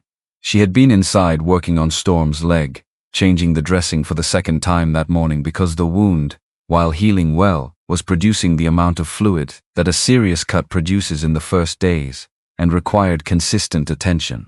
She came out with her bag over her shoulder, and dried blood on the hem of her riding skirt that she had not noticed yet, and she stopped when she saw Aldiss and his men, and the stopping was the only visible sign that the sight of them landed with any weight. Aldiss looked at her. Dr. Calloway. Not a question. Her expression did not move. Colonel Aldiss. Also not a question. Two people who knew each other's names without introduction, which confirmed what Silas had suspected since her first mention of Aldiss's reputation, that she had been specific about what she knew and careful about how much she said, which was the behavior of someone who understood that information was a resource with a limited supply and should be spent accordingly. I was not aware you were involved in this situation, Aldiss said. I was present when the Stallion arrived, she said. I treated his injury. I am monitoring his recovery. I see. He looked at Storm, who was visible near the fence on the near side of the pasture, standing with better weight distribution than 2 days ago, the leg responding to the treatment and to rest. And your interest in the herd is purely veterinary. She met this sentence and did not flinch from the thing underneath it. My interest in the herd is scientific. I am a field researcher as well as a practicing veterinarian. This herd presents research interest I intend to document. Documented research being transmitted to what institution? The Natural Survey Office in Helena and my own independent records. Aldiss nodded the way men nod when they are cataloging rather than agreeing. He looked at Silas. I will send word to Sheriff Morrow. Perhaps tomorrow we can have a more formal conversation. He turned back toward his wagon. One of the flanking riders had been writing in a small notebook since their arrival, Silas noticed. Not about the horses, about the property, the barn dimensions, the pasture acreage, the state of the fencing, the water trough. He was mapping the physical situation with the professional attention of someone who had been asked to cost out a logistical operation. They left in the same direction they had come. Silas and Nora stood at the gate and watched the wagon move down the valley road until the dust had settled back into the mud behind it. He already knows, she said, about the bloodline. He knew before he arrived. The way he looked at Storm, that was not a man seeing a wild horse for the first time. That was a man seeing something he has already put a value on. She turned, walked back toward the barn, then stopped and turned back and looked at him with the direct, unperformed quality that he had come to recognize as her default mode when the situation required real thinking rather than social management. He did not ask about the herd's behavior. He did not ask how many horses there were. He did not ask what the Stallion's injury was or how it had been sustained. He looked at Storm and he looked at the property and he talked about schedules. He was pricing it, Silas said. Yes. She held the word out plain, no packaging around it. We need Morrow here before tomorrow's meeting. And we need to know before that meeting what Aldiss legally can and cannot do without our cooperation. Cal Briggs, who had made good on his intention to return that morning and had been repairing the south fence line with a focus that managed to be both genuinely useful and a way of justifying his continued presence, appeared around the corner of the barn. He had clearly heard enough of the last exchange to have formed a view. Morrow was in town when I came through this morning. I can ride back and get him. Go now, Silas said. Before Aldiss gets to him first. Cal went. His sorrel's uneven gait carried them down the valley road at a pace that suggested Cal had understood the urgency without needing it explained. Nora put her bag down on the porch step and sat beside it and opened her notebook. She was not writing. She was reading what she had already written, moving through her own documentation of the previous 2 days, with the expression of a person looking for something specific rather than reviewing the record generally. Her finger stopped on a page. She read. Then she looked up at the pasture. The hair sample left yesterday morning, she said, mostly to herself. 2 weeks minimum. Possibly 10 days if the analysis office has capacity. She looked at Silas. We cannot wait for the results. We need to operate as if we will never get them, or as if they will arrive too late to matter. What does that mean practically? It means the argument for keeping the herd here cannot rest on scientific evidence that does not exist yet. It has to rest on something else. She paused. Something that is already true and already demonstrable. He sat down on the porch step beside her. Not close. The step was narrow, and he was large, and there was not much room. And the proximity was the proximity of 2 people occupying the available space, rather than any deliberate choice of nearness. But he was aware of it in the specific way he had become aware of several things about her presence over the past 2 days, not intrusively, but steadily, the way you become aware of a sound that was not there before. The horse chose to come here, he said. Yes, that is a fact. It is an observable fact. But it is not a legal argument, and it is not a scientific argument, and Aldiss will not treat it as either. No, he said, but it is a human argument. And there are people in this valley who watched what happened, and who will understand it the way humans understand things that cannot be fully categorized. He paused. The question is whether those people matter to the process. She looked at him. You are talking about something I did not think you were the kind of man to talk about. What kind of man did you think I was? The kind who solves problems alone. Who has been solving problems alone? Long enough that community has become a foreign language. She said it without judgment, with the accuracy of observation rather than criticism. I did not think you would reach toward the people around you. He was quiet for a moment with that. The assessment was accurate. He knew it. What was also true, what was becoming true, in the days since the horses had arrived, and she had arrived behind them, was that the category of people worth reaching toward had quietly expanded without his having made a decision about it. He did not know how to say this without it sounding like more than he intended, so he left it where it was and moved to what was practical. Morrow needs to know about the Wyoming pattern, he said. The 3 herds, Aldiss, and the holding facilities. If Morrow knows the shape of what this is before the meeting tomorrow, he walks into that room with a different posture. I can tell Morrow, she said. I can tell him everything I know. But my knowledge is of a pattern I have observed, not evidence I can produce. It will color his view, but it will not give him anything to act on. It will give him something to look for. He stood. And a man who knows what he is looking for finds it faster than a man looking at everything. She looked up at him from the porch step with an expression that had something new in it, not surprise exactly, but a recalibration of the kind she made when something shifted the shape of what she was thinking. He noticed it and went inside to put coffee on because the morning had turned cold again, and they had a long day ahead. Sheriff Morrow arrived with Cal at midday. He listened to everything. Silas first, then Nora, then both of them together, in the places where their accounts needed to be adjacent to each other to make full sense. He asked specific questions in the order of a man, organizing information into a structure he could use, not the order of curiosity, but the order of someone building a case even before they knew if there was a case to build. When Nora described the Wyoming pattern, the 3 herds, the holding facilities, the financial relationships she had observed between federal officials and private operators in the territories, Morrow listened with his hat in his hands and his elbows on his knees and his face doing. Professional instincts were confirming something his procedural obligations had not yet given him room to act on. I cannot approach Aldiss on the basis of what happened in other territories, Morrow said. Even if I had documentation, which I do not, my jurisdiction ends at the county line, and the Wyoming situation is Wyoming's problem. He turned his hat in his hands. What I can do is be in the room tomorrow and require that any discussion of federal action include proper documentation of the authority being claimed. Aldiss has the statute. I know the statute. It does not give him unlimited discretion. He will have paperwork, Nora said. He will have paperwork, Morrow agreed. And I will read it carefully, which is something federal officials operating outside their home territory do not always anticipate from local law enforcement. The smallest thing happened at the corner of his mouth. Not quite a smile. The structural ancestor of a smile. I have been sheriff in this county for 9 years. I have read more federal statutes than most attorneys in Helena. It is a habit that has occasionally been useful. Silas looked at him. I did not know that about you. You did not ask, Morrow said.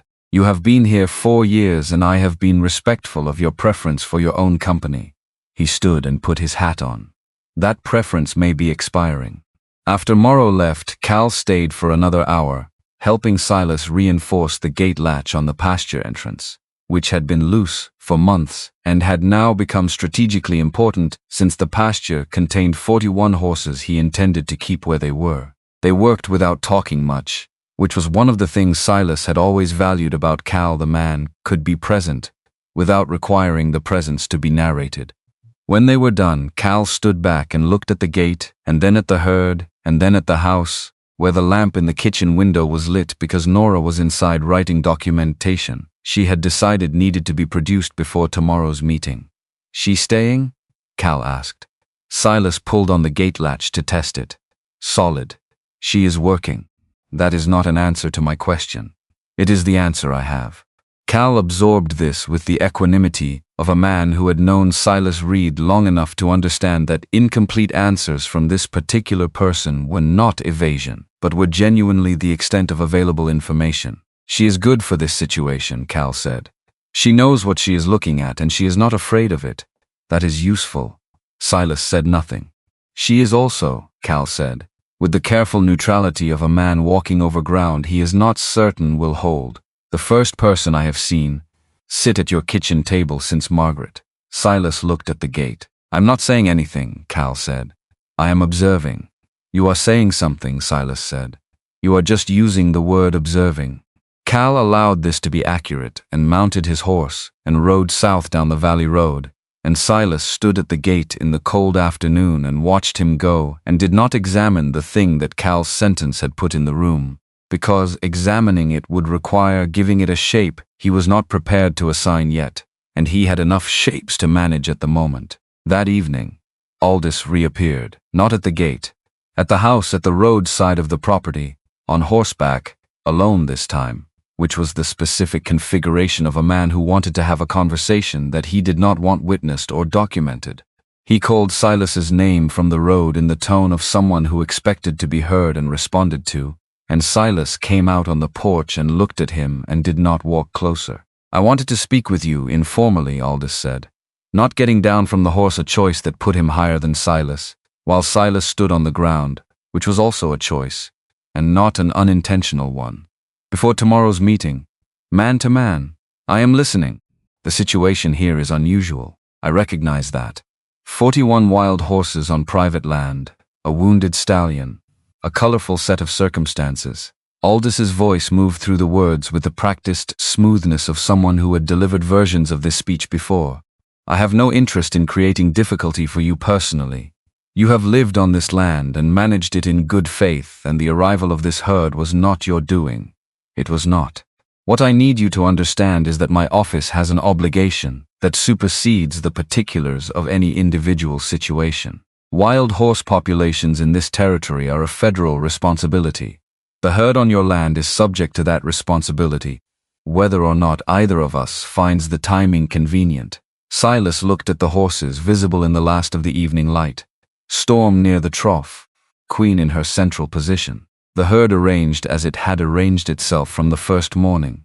You are here to tell me you are going to take them regardless of what I say at tomorrow's meeting. A pause. Calibrated. I am here to tell you that cooperation in this process would be in your interest. There are practical benefits to working with the federal office rather than against it. Range improvement grants, fencing assistance, a formal land use agreement that could provide you with income. He paused again. These are not threats, Mr. Reed. These are options available to men who engage with federal process constructively. And the other options, Silas said, the ones available to men who do not. Aldiss looked at him with the steadiness of a man who was used to making that implicit threat clear enough to be understood, without clear enough to be quoted. Federal land management authority in this territory is broad. Wild horse populations that cannot be managed cooperatively can be managed through other means. That process is slower and less comfortable for everyone involved, but it is available. Silas was quiet for a moment. Then I knew a man named Dunbar once. Silas Dunbar. Ran livestock up in the Wyoming territory. Ran horses in particular. He watched Aldiss's face with the same flat attention he used on everything, without urgency, without signal, just watching. I have been trying to remember where I heard his name recently. I believe it may have come up in connection with a federal land management situation in the Powder River country. Nothing moved in Aldiss's face. Nothing at all. Which was, itself, a kind of movement. I am not familiar with that name, Aldiss said. Probably a coincidence. Silas put his hands in his vest pockets. I will see you at the meeting tomorrow with Sheriff Morrow. Aldiss rode away down the valley road without another word, and the sound of his horse's hooves on the mud-packed road diminished and then disappeared. And Silas stood on his porch in the last of the light, and felt something that was not quite satisfaction, and not quite dread, but was the specific compound feeling of a man who has put a stone in the water to see what ripples out, and has now committed to finding out what that decision produces. He went inside. Nora was at the table with her documentation spread in front of her. Not her field notebook now, but a formal report she had been drafting, written in the careful professional language of scientific documentation, describing the herd's arrival, Storm's wound, the treatment provided, and her initial observations about the herd's conformation characteristics. She had 3 sheets filled. She was working on the 4th. He told her about Aldiss's visit. She listened without stopping writing. When he finished, she set down her pen and looked at the report in front of her rather than at him. And he understood that she was doing what she always did when new information arrived, which was fitting it into the structure of what she already knew and seeing what shape it made. He came to you alone, she said, before the meeting, with offers, and a general indication of what happens if the offers are declined. The Wyoming connection naming Dunbar. Yes, you gave him information that he will now assume you have more of.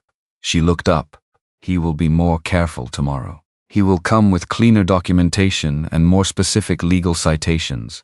You shortened his margin for error. I also shortened his confidence, Silas said. That changes how a man operates. She held the observation for a moment. Then, with a precision that she might have deployed on a diagnostic finding, you have been playing this kind of game far longer than I have. Not admiring. Accurate. I spent 20 years guiding parties through country that wanted to kill them, he said. You learn to read what is going to happen before it happens, and you learn that the way to change what is going to happen is to change what the other side knows about what you know. She picked up her pen. I need to finish this documentation before morning. The meeting is at 10. Then she paused. Silas, naming Dunbar to Aldiss tonight, was that strategy, or was it something else? He understood what she was asking. She was asking whether he had done it because it was tactically sound, or because he was angry, and she was asking because those two things could look identical from the outside, and produce very different results. Both, he said. And I know the difference, and the strategy part is sound regardless of the other part. She looked at him for a moment with the quality of attention she gave things that required real assessment. Then she went back to writing.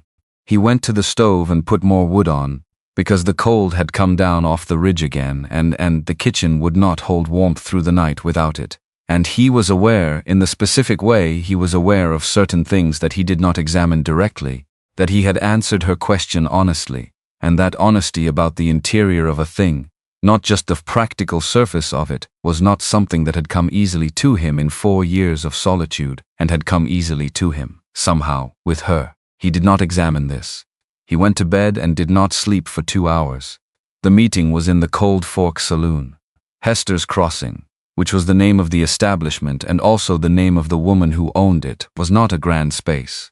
Low ceiling, 4 tables with mismatched chairs, a bar of pine planking that had warped along the length and been repaired with a strip of metal that was not quite the right width and showed the gap in the winter cold.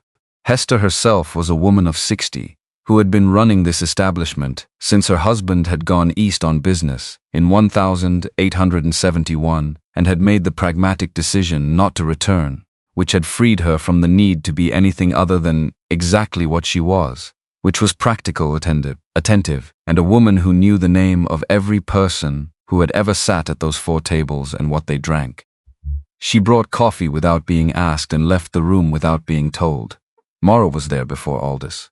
Silas and Nora arrived together, which was the result of them having walked from the same house at the same time rather than any deliberate statement, though Silas was aware that in a valley community of this size, arriving at a meeting together was itself a form of information. Aldiss arrived 4 minutes late. Also not an accident. He brought one of his flanking riders, the one with the notebook, and he brought a leather document case that he set on the table with a weight that implied what was inside it. Morrow said, before anyone else could speak, "Colonel Aldiss, I want to state for the record, which I am keeping," he produced his own notebook, "that this meeting is being held at my request as the duly appointed law enforcement authority for Cold Fork County, Montana Territory, and that any discussion of federal action regarding the horses currently situated on the property of Mr. Silas Reed requires compliance with territorial law as well as federal statute." Aldiss looked at him. "Of course, Sheriff." "Good." Morrow sat back. "Please present your authority for the action you are proposing." What followed was an hour of the specific kind of combat that happens between people who are fighting with language rather than weapons, and who are skilled enough at it that the violence is invisible to anyone not fluent in the grammar of legal and procedural dispute. Aldiss cited statute. Morrow asked for specific subsections. Aldiss produced documents. Morrow read them with the unhurried thoroughness of a man who had been waiting for exactly this material and was determined to extract every possible implication from it before he responded. Nora sat across from Aldiss and said nothing for the first 40 minutes. She had her report in front of her. She had not produced it yet. She was waiting. The moment came when Aldiss cited the federal authority to remove wild horses from private land when those horses represented a risk of resource depletion or when their preservation required controlled breeding conditions unavailable in an unmanaged setting. The herd in question, Aldiss said, represents a population of significant scientific interest. Our assessment indicates that their value to national conservation efforts is better served through a managed program than through uncontrolled habitation on private land. Your assessment, Nora said. Aldiss looked at her. The assessment of my office? Yes. Based on what documentation? He produced 2 sheets from his leather case, preliminary observation reports from my field staff, and a letter of scientific interest from the Bureau of Animal Industry in Washington. She looked at the sheets without touching them. The letter of interest. When was it issued? February of this year. This herd arrived on this property 2 days ago, in late March. She let that sit. The letter of scientific interest was issued 6 weeks before this herd set foot on this property, which means the interest was not generated by observing this herd. It was generated by information about this herd that existed before the herd arrived here. She looked at him. How did your office know about this herd in February? The room was quiet. Aldiss's flanking rider had stopped writing. Morrow turned a page in his notebook very slowly. Aldiss said, with the precision of a man choosing each word for its defensive value, "My office monitors wild horse populations throughout the territory. We receive reports from various sources. The herd in question had been noted in field reports from the Beaverhead drainage for some time. Field reports from this county, Morrow said. From the general region.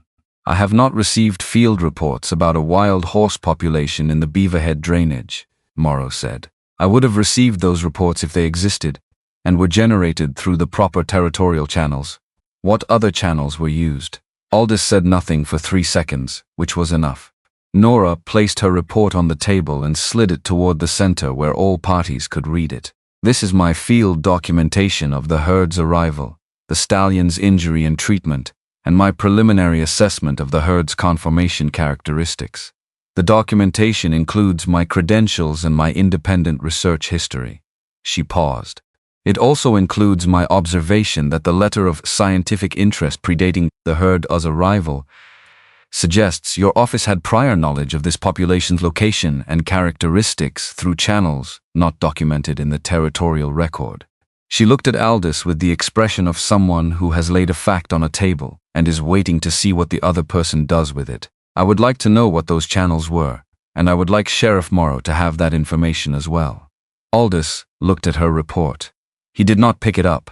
Something had changed in the quality of his presence in the room, not dramatic, not visible to someone who had not been watching him closely, but Silas had been watching him closely since he sat down. And what Silas saw was the slight postural adjustment of a man whose perimeter had just been breached by someone who found the gap he had assumed was invisible. He recovered quickly. Men like Aldiss always recovered quickly. Dr. Calloway, your documentation is noted, Aldiss said. I will take it under advisement. The question of prior reporting channels is an administrative matter that I am happy to clarify in writing through the appropriate office. He turned to Morrow. Sheriff, I appreciate your diligence. My office is fully prepared to operate within the framework of territorial law. I will need 3 days to compile the formal documentation of our authority and our intentions. At that point, I would like to reconvene and move forward productively. 3 days was a delay. A delay was not a concession, but it was also not nothing. Silas looked at Morrow. Morrow looked at his notebook. 3 days, Morrow said.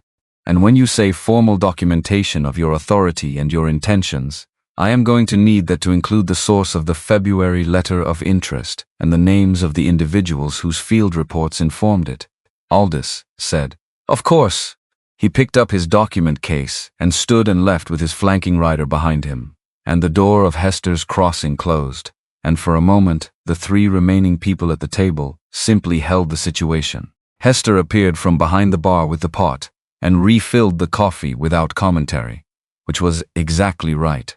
Morrow said, the letter predating the herd's arrival. That was good. Nora said, it was the thing he was not expecting me to notice, or not expecting me to say out loud. He will use the 3 days, Silas said. He will close whatever he cannot explain and produce documentation for the rest. Yes, Morrow said. But now he knows that I know there is a gap, which means the documentation he produces will be scrutinized rather than accepted. And men who are hiding something generally do not produce scrutiny-proof documentation under time pressure. He closed his notebook. I am going to write to the Territorial Attorney General's office today. Informal inquiry. Not an accusation, a request for guidance on procedure regarding the February letter.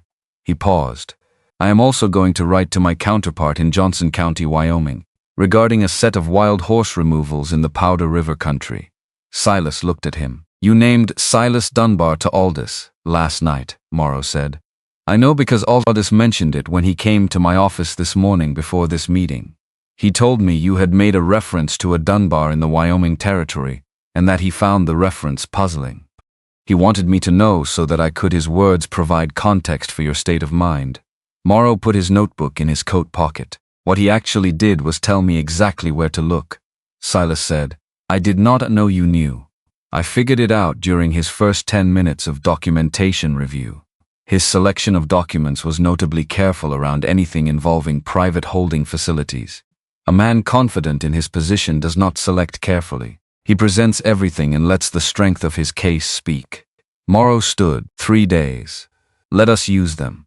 After Morrow left, Silas and Nora walked back up the valley road toward the property in the cold midday air, and the walking was the same as the silence they had developed over 2 days of proximity, not empty, not heavy, just present. She was thinking.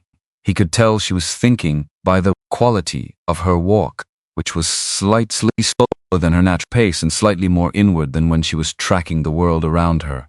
At the gate she stopped and looked at the pasture. Storm was visible near the trough. Moving better now, he put weight on the injured leg in a more natural distribution, still favoring it but no longer managing it as a crisis.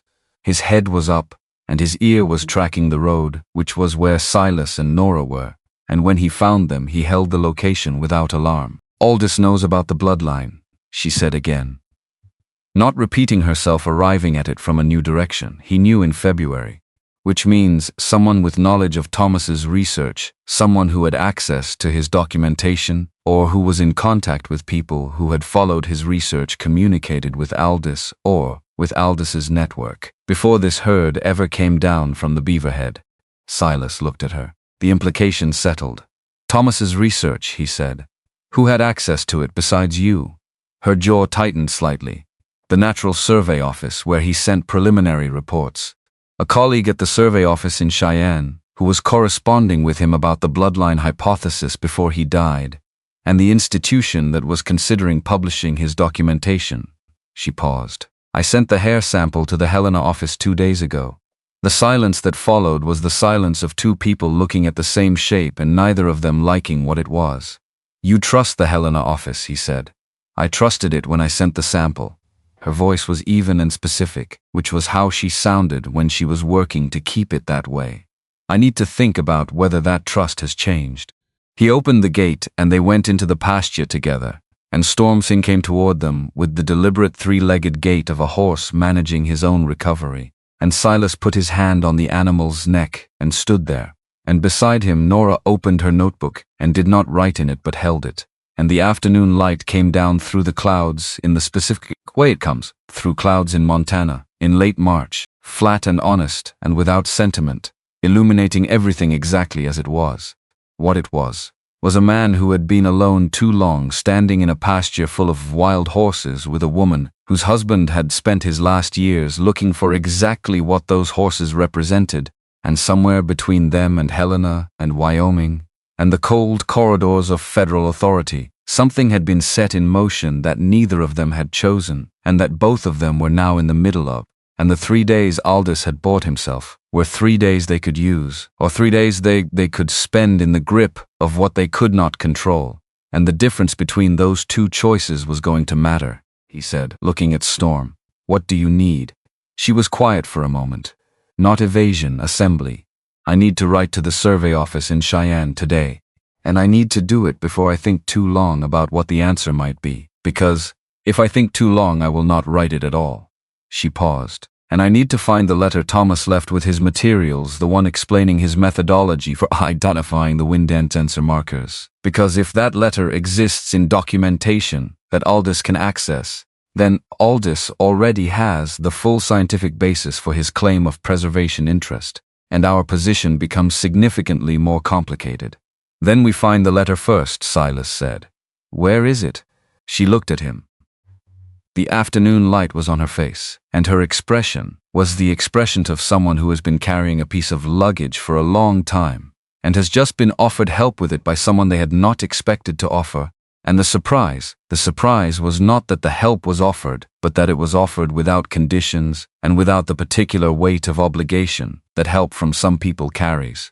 In my saddlebag, she said. In a packet I have been moving from posting to posting for 2 years. I have been afraid to read it. He held the gate open for her. She went through it without another word, toward the barn and her horse and her saddlebag and the letter her dead husband had written to the future, or to her, or to whoever turned out to need it, in the way that careful people write things down when they understand that the world might need to know what they knew, regardless of whether they personally survived long enough to say it aloud. The letter was in a packet of oilcloth tied with a piece of cord that had been tied and untied and retied enough times that the cord had lost its original color and taken on the color of hands instead. Nora set it on the kitchen table without opening it. She set it there and put her hands flat on either side of it and looked at it. Look at something you have been carrying long enough that the weight of it has become indistinguishable from your own weight, and the prospect of setting it down is not relief but disorientation. Silas put coffee on the stove and did not look at the packet, and did not look at her looking at it, and made no motion toward either the packet or her, because he understood that there was a category of human action that required witnesses rather than participants, and this was one of those. She untied the cord. The oilcloth opened onto paper several sheets, folded together. The outer sheet darkened at the fold lines from 2 years of being carried in a saddlebag through Montana weather. The handwriting on the outer sheet was not hers. He could see that from across the kitchen. It was a man's hand. Small and precise and slightly right-leaning. The hand of someone who had written a great deal and had developed efficiency in it rather than flourish. She read without picking it up. Bent over the table and read with her coat still on, and her hat pushed back from her forehead, where she had pushed it when she came inside, and the lamp threw light down across the pages and across the side of her face, and Silas poured 2 cups of coffee and set one near her elbow, and sat down and drank his and waited. It took her 10 minutes. When she straightened up, her expression was the expression of someone who has received news they expected, and for whom the expectation did not make the receiving easier. She picked up the top sheet and held it for a moment and then set it back down. He wrote it 3 weeks before he died, she said. He did not tell me he had written it. He put it with his field materials, and I found it when I was sorting through everything afterward. She paused. He was afraid someone would use his research to locate the herd and remove it before the documentation could be completed. He wrote out the full genetic marker protocol, the specific characteristics that identify wind dances, and sealed it with instructions that it should only be transmitted to a scientific institution of established independence. She stopped. He named the Natural Survey Office in Cheyenne as the appropriate recipient, not Helena. Cheyenne specifically, because the Helena office had received inquiries from federal land management officials that he found concerning. The kitchen was quiet except for the stove. Silas said he knew. He suspected. He wrote it as a precaution. She sat down. Picked up the coffee he had set near her, without acknowledging that he had set it there, which was the behavior of 2 people who had developed the small domestic fluency of proximity without making a decision to develop it. The Helena office has my hair sample. It also has 2 years of correspondence from Thomas, including his preliminary reports on the wind dancer hypothesis. If someone in that office communicated with Aldiss's network, or if Aldiss's office made a direct request for research files under federal authority, they would have everything Thomas documented. And the Cheyenne office has nothing. Thomas never sent his materials there. He intended to. He ran out of time. She looked at the letter. The letter tells me what to send and how to frame it. But the Cheyenne office is 12 days from here by mail. Possibly 10 if the courier runs are running clean. She looked at him. Aldiss gave us 3 days. He turned his cup in his hands, thought. Not performing thought, actually thinking. With the particular quality of attention he brought to situations in the field where the timeline was fixed and the resources were not what you wished they were, and you had to work with the actual materials available rather than the materials you needed. The Cheyenne letter goes today, he said. Even if it arrives after Aldiss moves, having sent it creates a record of independent scientific interest that predates whatever action he takes. A challenge to his authority is easier to mount if there is existing documentation of scientific process. He paused. And Morrow's letter to the Territorial Attorney General goes today as well. Not because the Attorney General will act in 3 days. Because the existence of the inquiry creates a procedural record. Records that cannot be used in the next 3 days. Records that can be used in the 30 days after that. He looked at her. If Aldiss moves in 3 days and the herd is gone, those records are the basis for getting the herd back. If Aldiss moves in 3 days and the herd is not gone, because we have found something in those 3 days that changes his calculation, the records support whatever position we hold. He set his cup down. We build the case for the long fight while we look for what stops the immediate one. She was quiet for a moment with that. The quality of her quietness was assessment. She was running the logic, checking it for gaps, determining whether it held. What stops the immediate one, she said carefully, is evidence of Aldiss's financial relationship with Dunbar. Not pattern. Not prior instances in other territories. Specific evidence connecting Aldiss personally to Dunbar personally in a transaction related to this herd. She looked at the letter. Thomas believed that relationship existed. He wrote that the federal inquiries into his research were unusual in their specificity. They asked not just about wild horse populations generally, but about the wind dancer bloodline in particular, which is not terminology that appears in standard land management documentation. Someone told someone to look for that specific thing. Dunbar, Silas said, or someone working for Dunbar. Who then told Aldiss? She folded her hands on the table. The transaction that connected them, if there is documentation of it, would be financial. A holding fee, a consulting arrangement, a private sale agreement drafted before the horses were even in custody. That kind of document does not come from Aldiss's office. It comes from Dunbar's. He thought about Frank Alderman. The letter in the box under the floor. The bank receipt from Great Falls. I have a document, he said. A bank receipt. The names on it are Aldiss and a company called Mountain Livestock Holdings. The date is 18 months ago. I received it from a man who witnessed the transaction. She stared at him. I have been waiting, he said, to understand what it was worth before I used it. You have been sitting on a bank receipt with Aldiss's name on it. Not accusation, pure astonishment. For how long? Since the day after Aldiss arrived, he met her eyes. I needed to know what I was dealing with before I played the only card that could not be unplayed. She pressed her lips together. Then, with the specific restraint of someone exercising considerable self-control, I understand the logic. I would like you to tell me immediately in future when you have information of that nature. That is fair, he said. And Mountain Livestock Holdings, she said. Is that Dunbar's operation? I do not know. I know the name Dunbar and I know the name Mountain Livestock Holdings, and I do not know with certainty that they are the same entity. But the receipt is dated 18 months ago, which predates the February letter of interest by 6 months. And if Mountain Livestock Holdings can be connected to Dunbar, that timeline places the financial relationship before the federal documentation. Which means the federal documentation was produced to support a private transaction that had already occurred. Which is fraud, Nora said, flatly.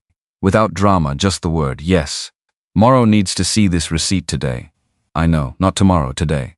She stood, and the practical energy that had been compressed during the past 10 minutes of reading and absorbing expanded back into motion.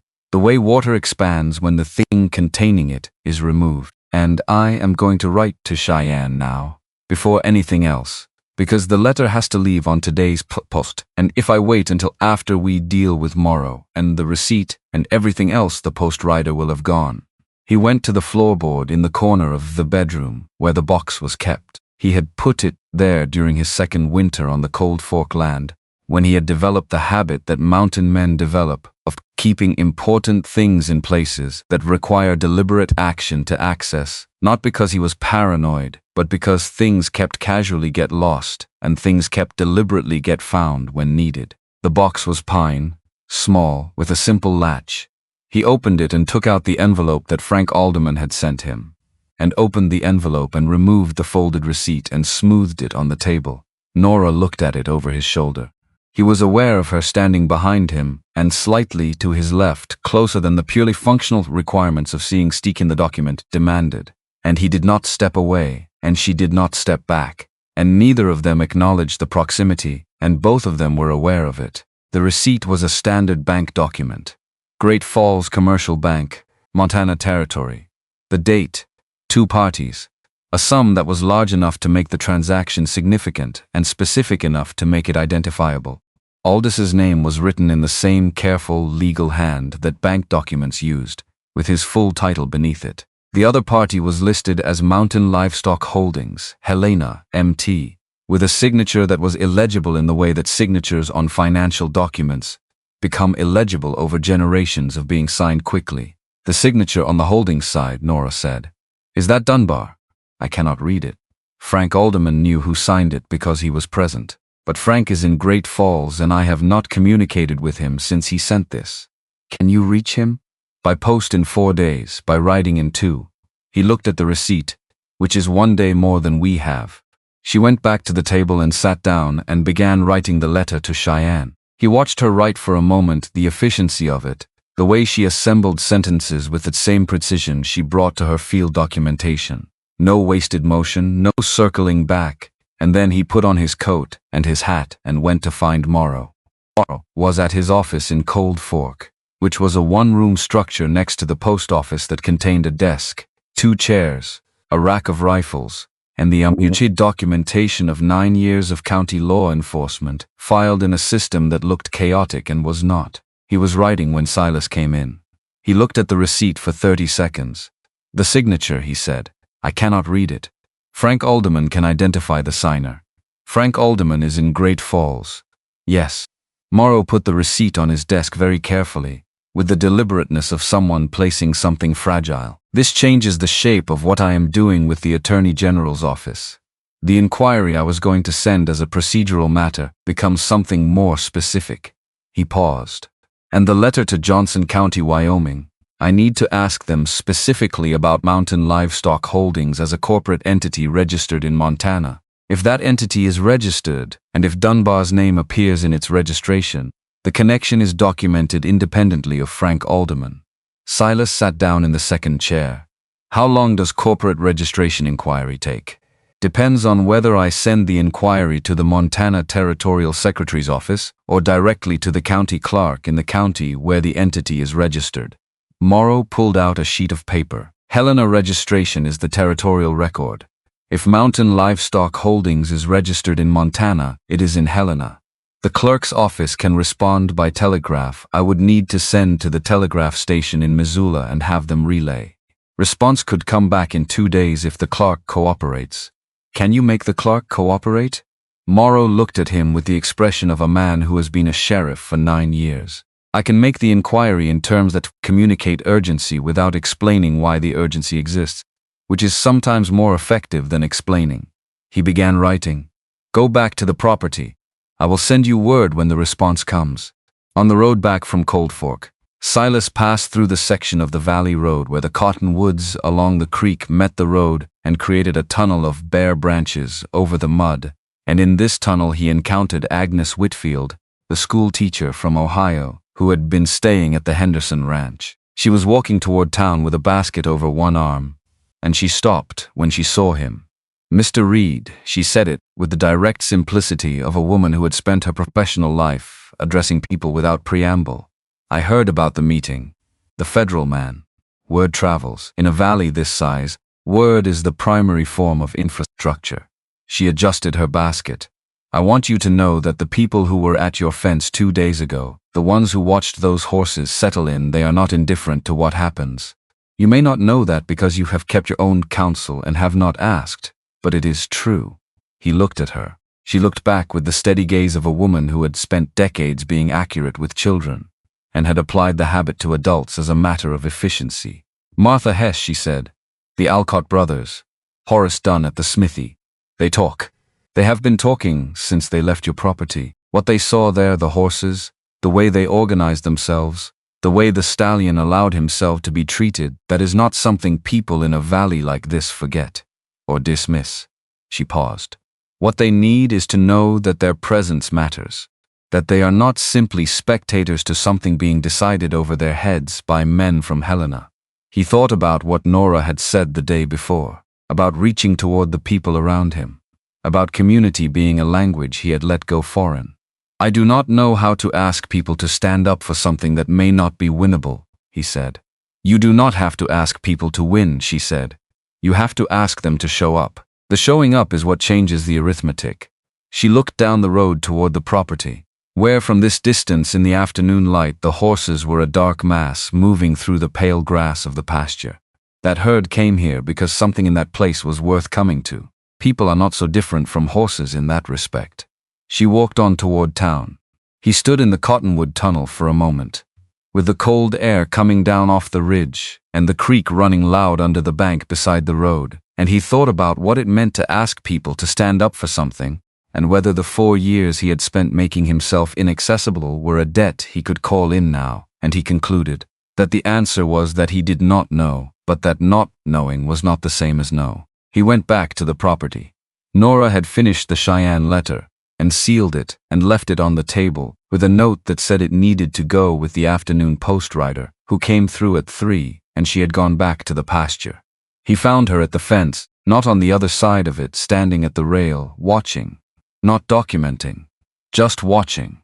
Which was a different thing, and one he had not seen her do before, and it told him something about the state of her that the documentation mode had been concealing. "The letter is ready," he said. "I know. I left it." She did not look at him. She was looking at Storm, who was in the middle distance of the pasture, moving with an ease he had not shown yesterday. Better. Meaningfully better. The leg was doing the work it was built to do, with only the slight preference for the other side that would probably always be there now, the way a healed injury leaves its signature on a body, regardless of how completely it repairs. "His gait has normalized," she said. "He will have full use of the leg. The scar tissue will take months to finish forming, but the functional recovery is essentially complete." "Good. Yes." She paused. "Silas, what Agnes Whitfield said to you on the road?" He looked at her. She was still watching the pasture. "You saw that I was at the corner of the barn. I was not trying to be invisible." She turned to him now. "She is right. The people who stood at this fence, they watched something happen here that they do not have a category for. That is not a small thing. People who have seen something without a category for it are looking for a way to understand it. If you give them a way to understand it, they will stand behind the understanding. You are saying I should ask them to come.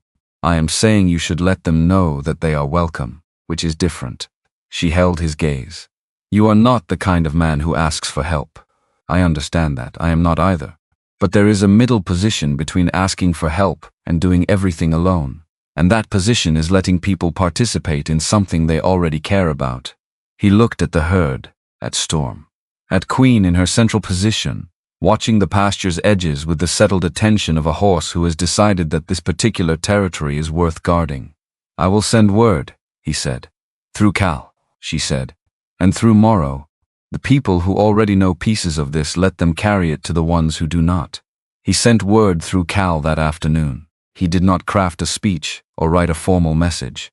He told Cal what was coming, the 3-day deadline, Aldiss's intentions as they understood them, the existence of the bank receipt and what it implied. And he said that if people in the valley wanted to come to the property in the next 2 days, they were welcome. Cal listened to all of it and then nodded once, the way he always nodded when he had understood something and intended to act on it, and rode south.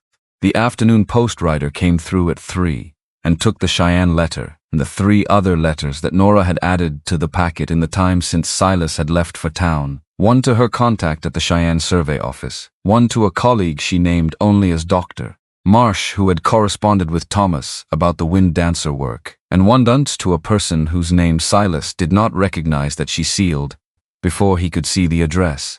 He did not ask about the 3rd lead letter.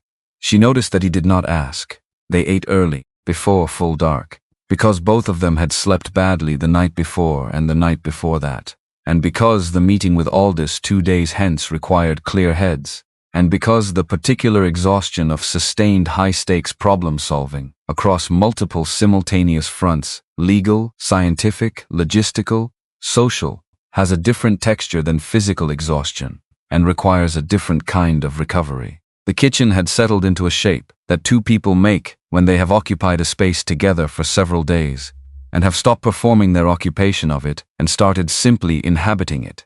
Her notebook was on the table, in the corner closest to the lamp. His tobacco pouch was on the window ledge. The pair of cups they had used all day were still on the table, and neither of them had moved them to the shelf, because putting them away would have required acknowledging that the day's use of them was finished, and the day was not finished.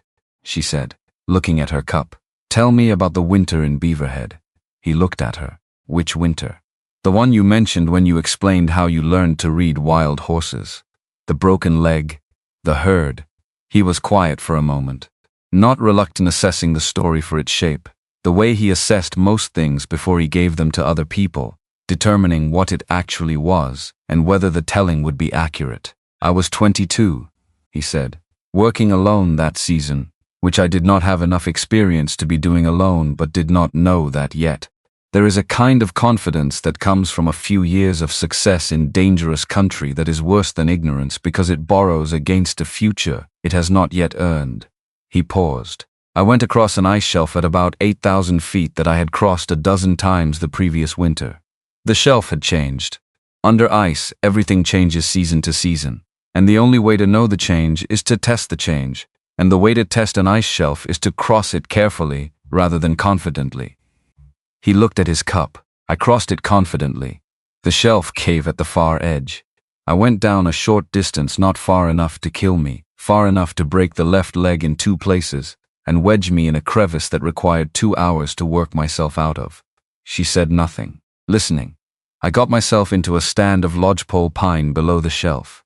3 days before I could bear weight enough to move. The temperature was low enough that staying still was the problem I needed to keep moving, to stay warm enough to stay alive, but moving hurt enough that I had to fight myself to do it. He paused.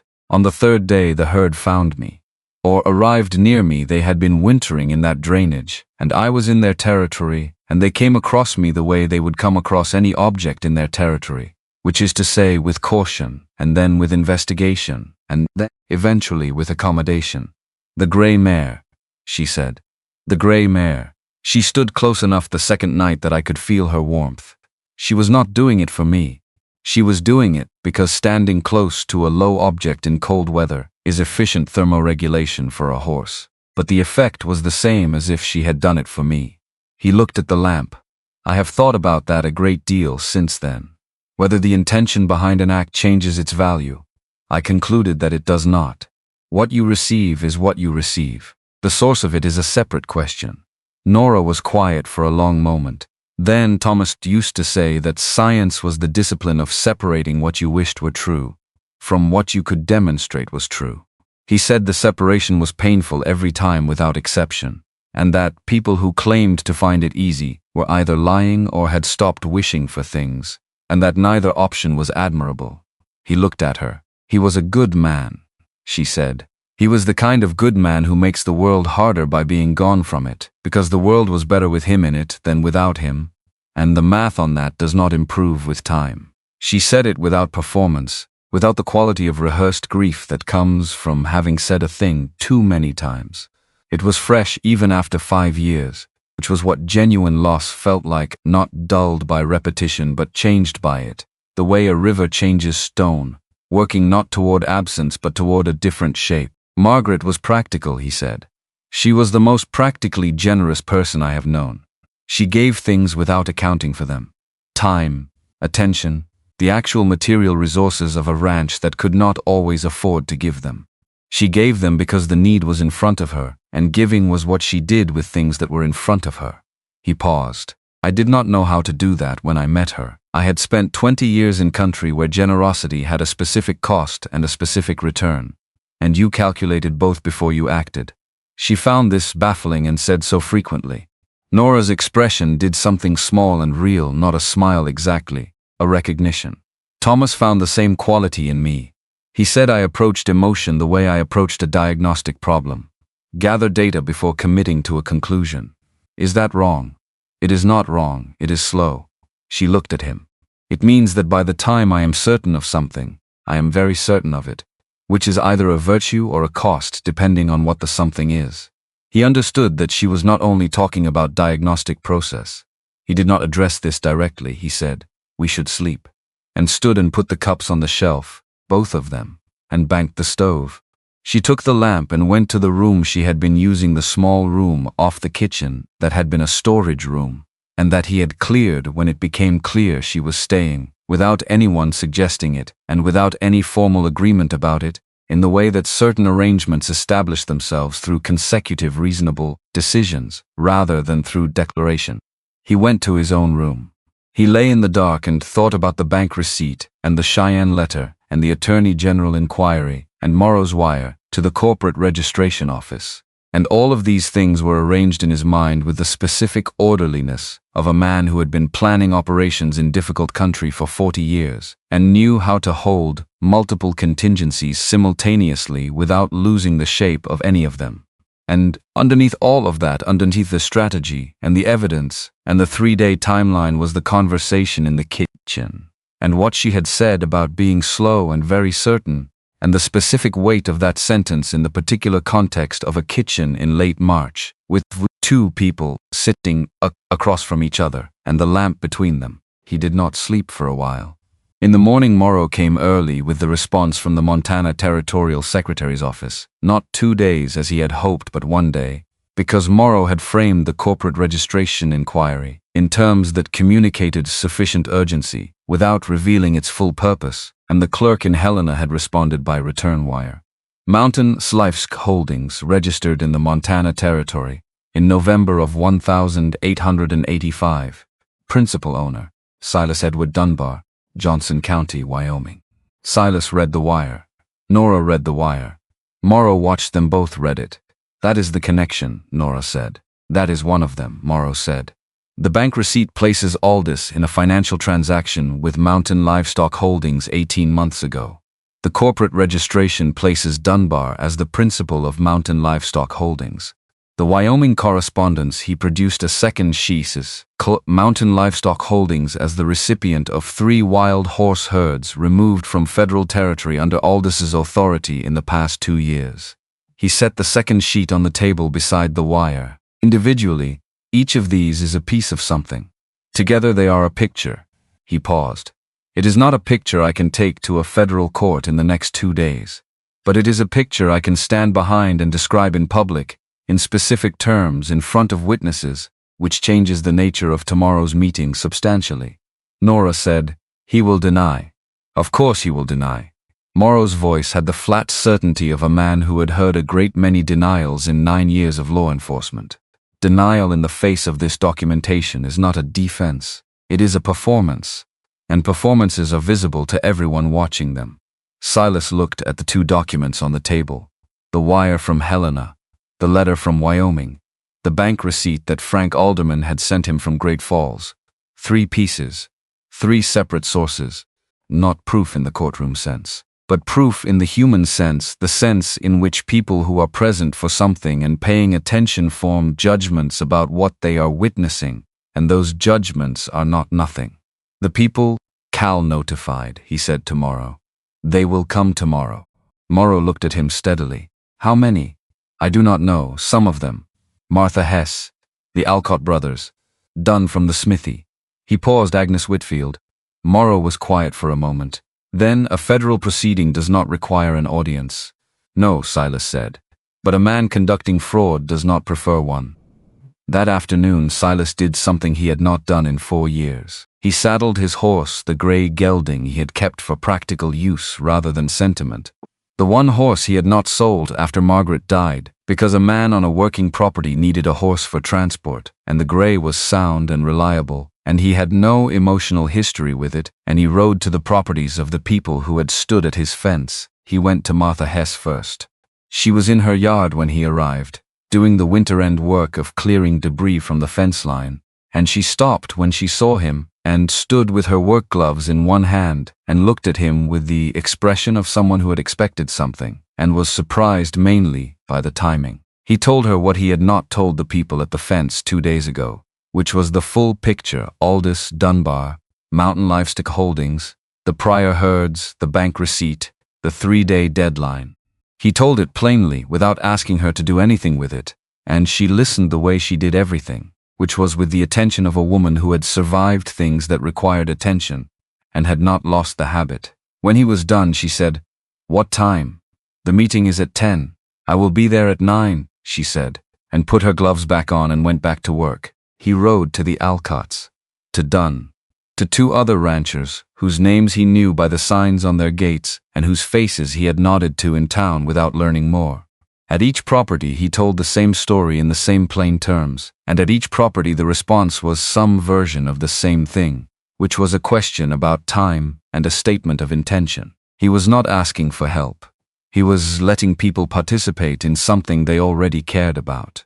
He understood, riding back in the late afternoon light, with the Bitterroot Peaks going orange against the sky, that this was what Margaret had always known, and what he had always been too self-contained to learn, that the people around you, were not a burden on your capacity to manage things alone. They were the thing that made management possible in the first place, because no problem that mattered was actually a problem for one person, and the belief that it was represented a failure of imagination rather than a virtue of self-sufficiency. He had spent 4 years imagining the boundary of what he could handle. The horses had arrived and moved the boundary. She had arrived and moved it further. He got back to the property as the last of the light was going, and Nora was at the barn with Storm, not treating the leg this time, but simply standing with the horse in the last of the evening, her hand on his neck and her face turned toward the mountains. Storm had his head up, watching the same ridgeline he had watched since the first morning, with the specific equine attention of a creature that maintains awareness of the place it came from, even when it has chosen to be somewhere else. Silas unsaddled the gray and put him in the barn stall and came out and stood beside Nora without saying anything, because there was nothing immediate to say, and the horses were in the pasture, and the mountains were going dark, and the cold was settling in the specific clean way of Montana spring evenings, and sometimes the value of being next to someone is the being, without the addition of words. After a while she said, "He is better. I can see that. He will be completely sound by summer." She was quiet. "I want to write a full documentation of his recovery. Not just the injury, the behavioral changes over the course of treatment, the way the relationship between his condition and the herd's spatial organization shifted as he improved." She paused. "It is the most significant case I have observed in 20 years of this work. And it is significant, not because of the bloodline though. That is significant, but because of what happened between the horse and the man who found him." She turned to look at him. "You know that?" "I know that the horse came to the water," he said. "I know that I stayed. Everything else followed from those two things. That is precisely what I want to document." She held his gaze. "The premise that the quality of the human response in the first encounter determines the entire subsequent arc of the interaction. Not the technique, not the training. The quality." She paused. "Thomas would have called it character in the old sense. The thing a person is made of. That is not a skill and cannot be taught." The cold deepened between them and around them, and neither of them moved. Storm put his nose down to the frost-stiffened grass at the base of the fence and investigated it with the thoroughness of a horse who has decided that an area is worth knowing better. Queen was visible in the middle distance, a dark shape against the dark pasture. Still. "I rode to the properties today," Silas said. "I told them about Aldiss. I told them about Dunbar. I told them the time and said they were welcome." She looked at him steadily. "How was that?" He thought about it honestly. "Harder than anything I have done in 4 years. And easier than I expected once I started." Something moved in her expression. Not the small recalibrations he had seen before, when she was adjusting her understanding of a situation. Something fuller. The expression of someone who has been watching a person struggle with a particular kind of terrain for days and has just seen them cross it. She put her hand on his arm. Not a gesture of comfort that was not what either of them needed. Not a statement. Just contact. The specific weight of one person's hand on another person's arm in the cold of an evening when the next day was uncertain and the horses were in the pasture and the lamp was on in the kitchen and they had both been alone for longer than was good for either of them. He put his hand over hers. Neither of them said anything. Storm raised his head and looked at them with those ancient, particular eyes that held in them no judgment and no curiosity, but only the specific recognition of an animal that understands the thing it is looking at and has decided, on the basis of considerable evidence, that the thing is all right. The mountains went dark. The stars came out one at a time and then all at once. And the cold held them both in the way that Montana cold holds everything, completely, without apology, and with the impartial tenderness of something that is simply doing what it is, and does not know how to do otherwise. Tomorrow was coming at a fixed rate, but tonight was this. The morning of the meeting came in cold and clear, no cloud cover, no softening gray to blur the edges of things. Just the high blue sky of early April over the Bitterroot Peaks, and the flat, honest light that accompanied it, illuminating the frost on the pasture grass, the horses standing in it, the valley road below, and every person who moved along that road in either direction. It was not comfortable weather for a confrontation. It was honest weather. The kind that made evasion more difficult than it would have been in rain or shadow, and which seemed to Silas Reed entirely appropriate for what this day was going to require. He was up before 4. He went to the barn first, before coffee, because the barn was where he started mornings, when something in the day required him to be settled before it began. Storm was standing near the back of his usual position, weight distributed in the easy way that had become his normal over the past days. The leg carried him without the managed quality of an animal compensating for pain. The compensation was gone. What remained was simply a horse standing in a barn in the early dark, breathing in the unhurried rhythm of something that had healed and returned to its own authority. Silas stood with him for a while without saying anything. He had said everything that needed saying to this horse over the course of the past days, in the low and steady voice that had no agenda behind it and asked for nothing in return. What was left between them now was not conversation, but the simpler thing that comes after conversation has done its work. Two creatures that had decided, through the accumulated evidence of days spent in close proximity without harm, that the other was worth being near. Nora came out of the house while he was still in the barn. She was fully dressed and carried her bag and her notebook and wore her hat straight, which was how she looked when she was operating rather than observing.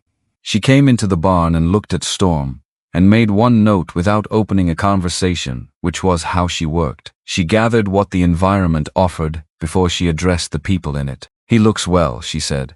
"He does." She put the notebook in her coat pocket and looked at him directly, which was the shift she made from working mode to the other kind, and he had learned over 4 days to notice it, because she did not make the shift often, and when she made it, what she said mattered. "I want to tell you something before today starts," she said. He waited. "When I came through Cold Fork 4 days ago, I was passing through.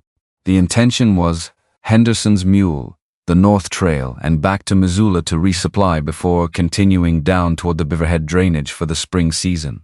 She paused. Not for effect. She was not a person who paused for effect.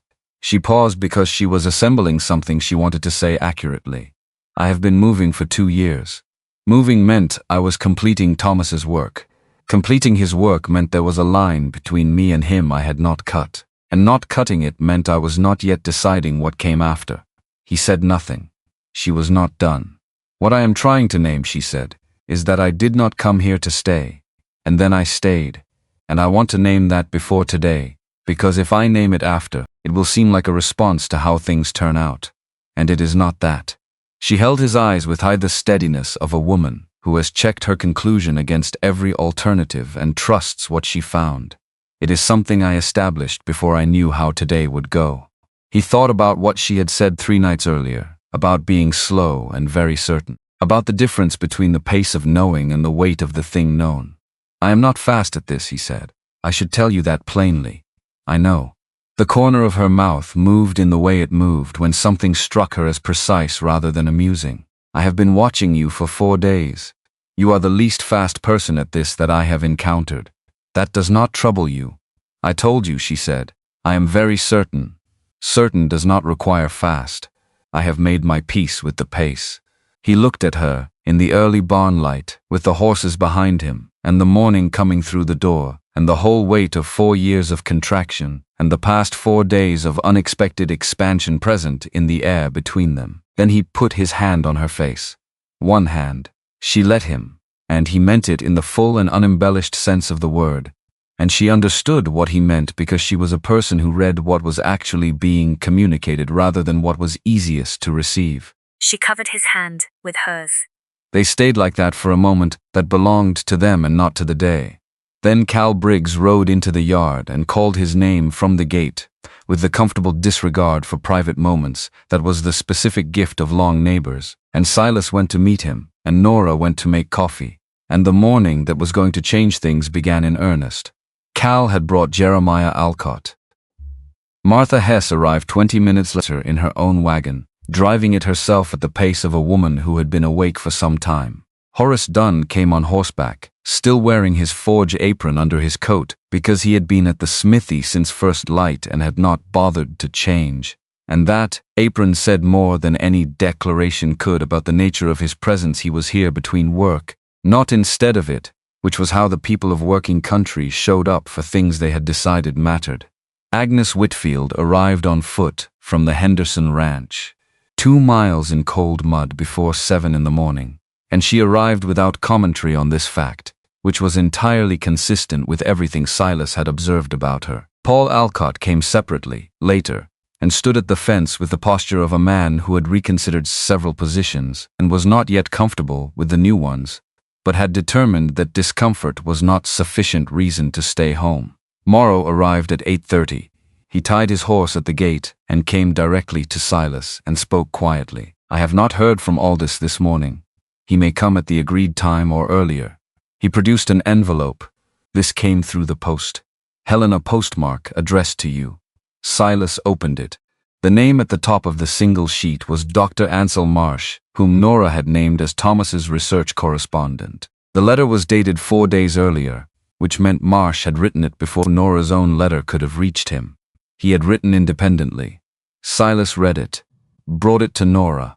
She read it standing at the fence rail with the horses behind her and the people of Cold Fork Valley behind her in the other direction, and her face as she read was the face of someone receiving confirmation of something they had needed to be true and had not allowed themselves to assume. "He says the General Land Office made an inquiry to the Helena Survey Office in February," she said, her voice measured and low, "requesting access to Thomas's research files. The inquiry named the Wind Dancer Bloodline specifically. Marsh was consulted as Thomas's listed correspondent and denied the request. But before he denied it, the official making the inquiry used terminology that could only have come from someone who had already read Thomas's preliminary reports."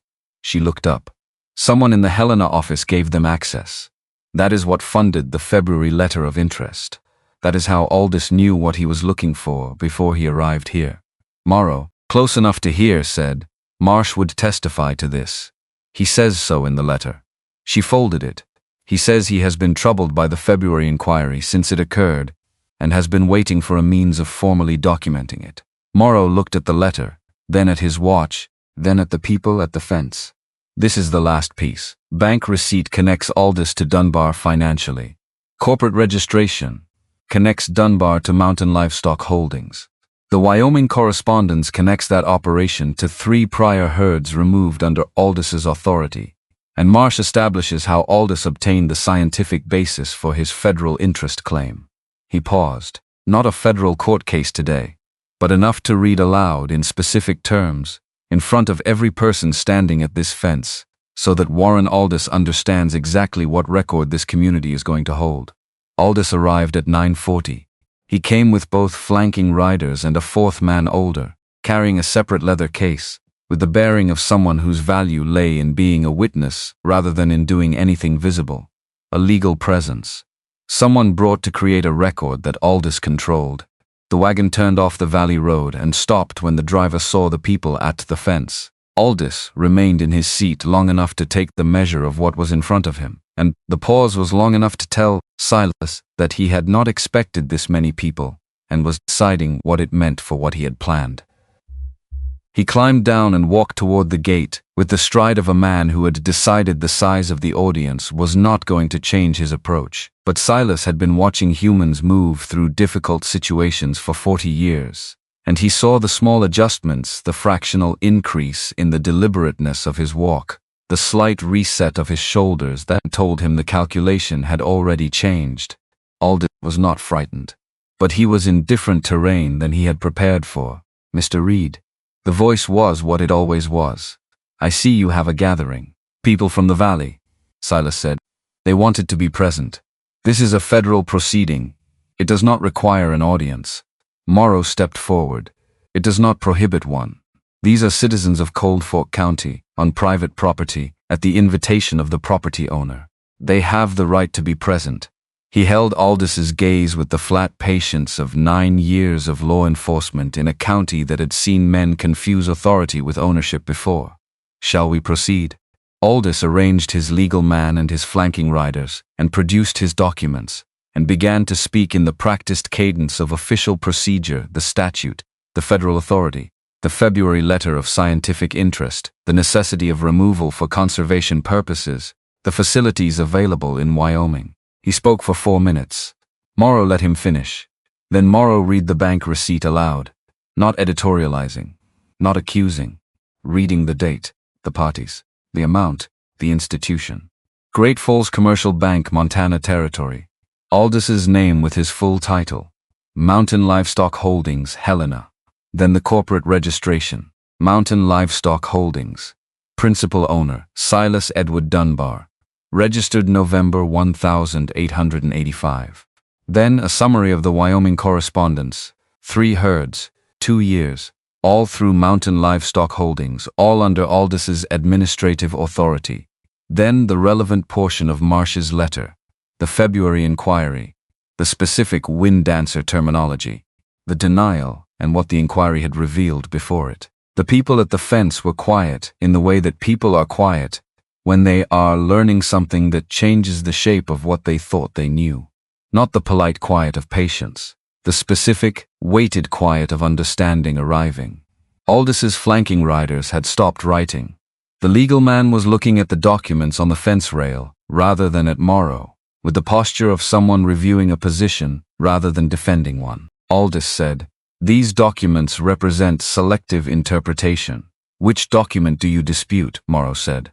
Pause, a pause. "The characterization of the Wyoming. The Wyoming correspondence is Sheriff Benton's official county record from Johnson County," Morrow said. "If you dispute his characterization, I would suggest addressing that through the appropriate territorial channels." He paused. "Which of the other documents do you dispute?" The pause that followed was longer than any that had come before it, and in that pause, something shifted in the morning air over Cold Fork Valley, the way air shifts before weather arrives, not visibly, not loudly, but completely. Silas stepped forward. 1 step.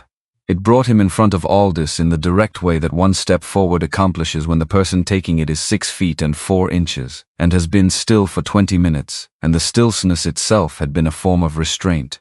He looked at Aldiss without performance or anger, with the flat and unhurried steadiness of a man who has spent his life in situations where one party holds all the official authority and the other holds the actual ground, and who has learned that the second position, patiently held, eventually decides the question.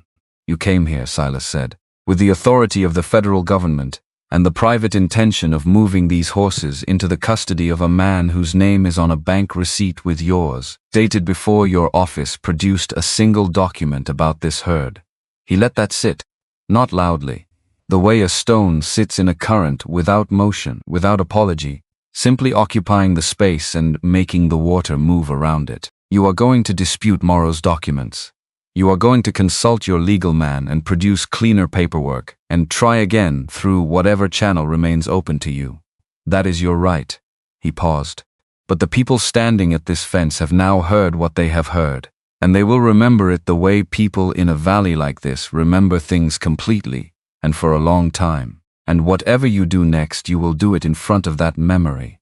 The pasture was behind him. Storm walked to the fence.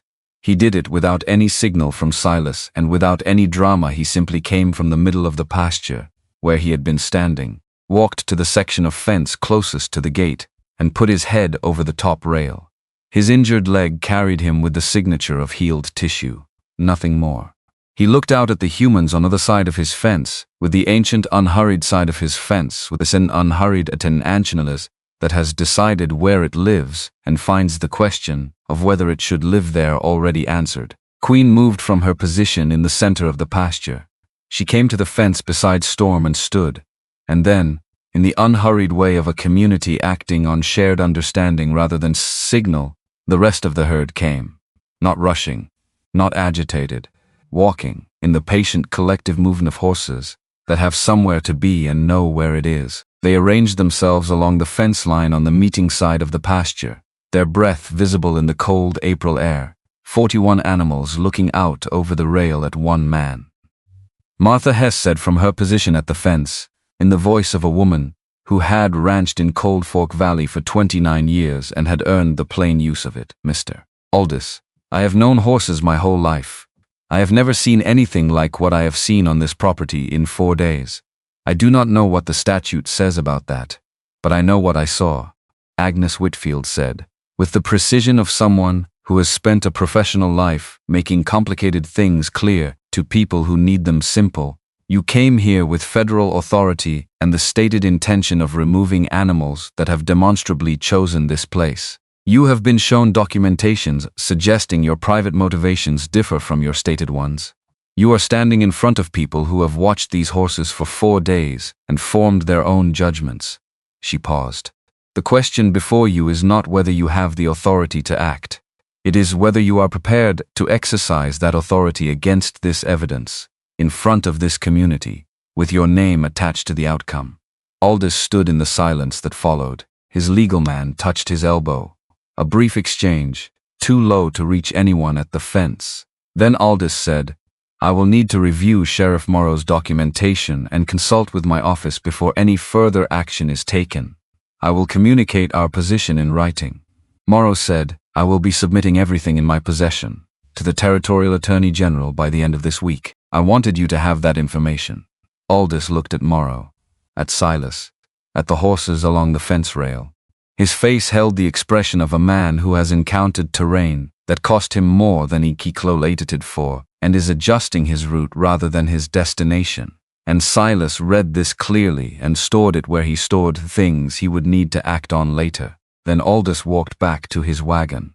He climbed up without looking back at the assembled people of Cold Fork Valley, and his riders loaded themselves, and the wagon turned on the valley road and went toward town, and the sound of it diminished with distance, until the cold air held nothing but the creak and the wind and the ordinary sounds of 41 horses breathing along a fence. The dust settled.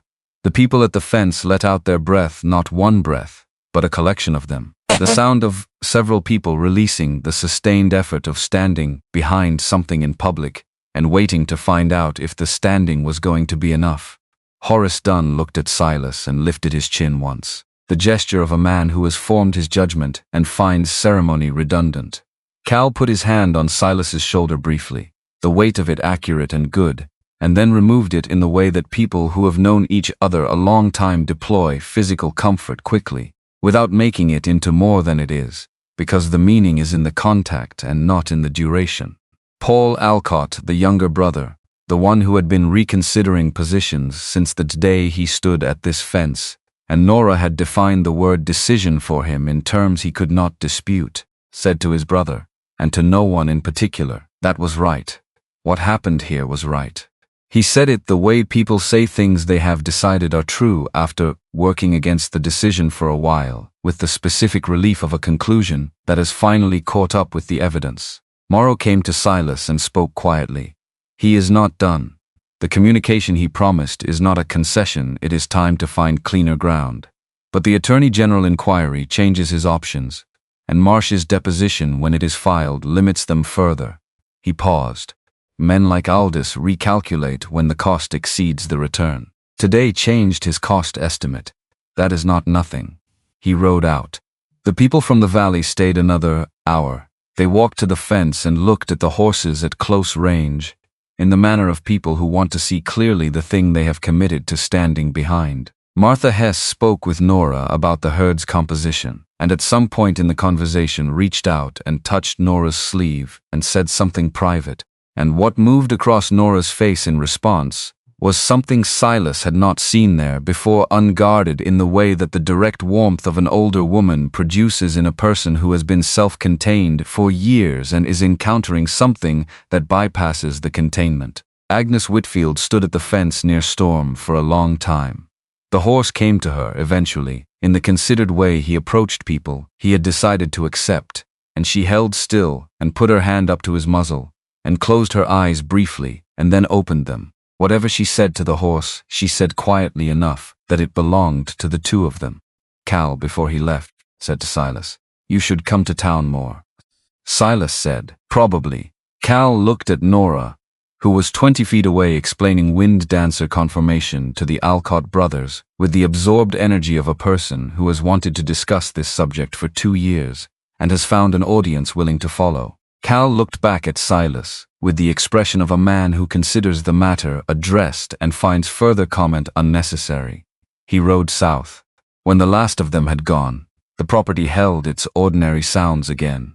Horses grazing, creek running, wind moving through the cottonwoods along the fence line. The herd had dispersed back into the pasture in the gradual way that gathered attention disperses when the thing requiring it is resolved, each animal returning to the routine of being a horse in a field that had, over the course of a week, become its field.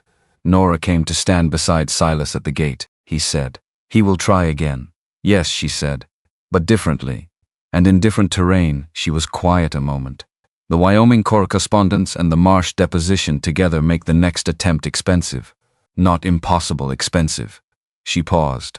"And the Cheyenne Survey office when my letter reaches them, and they respond with formal scientific interest in the wind dancer lineage, adds a competing claim that any federal action will have to move around rather than through." She looked at the pasture. "We have not won.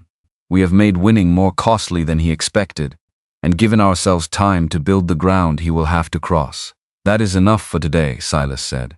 "It is enough for today," she agreed. He looked at the mountains, then at Storm, who had returned to grazing near the trough with the ease of an animal that had watched the morning's events, and found them, on balance, satisfactory. Then he looked at Nora. She was already looking at him. He said, "Come inside." They went in.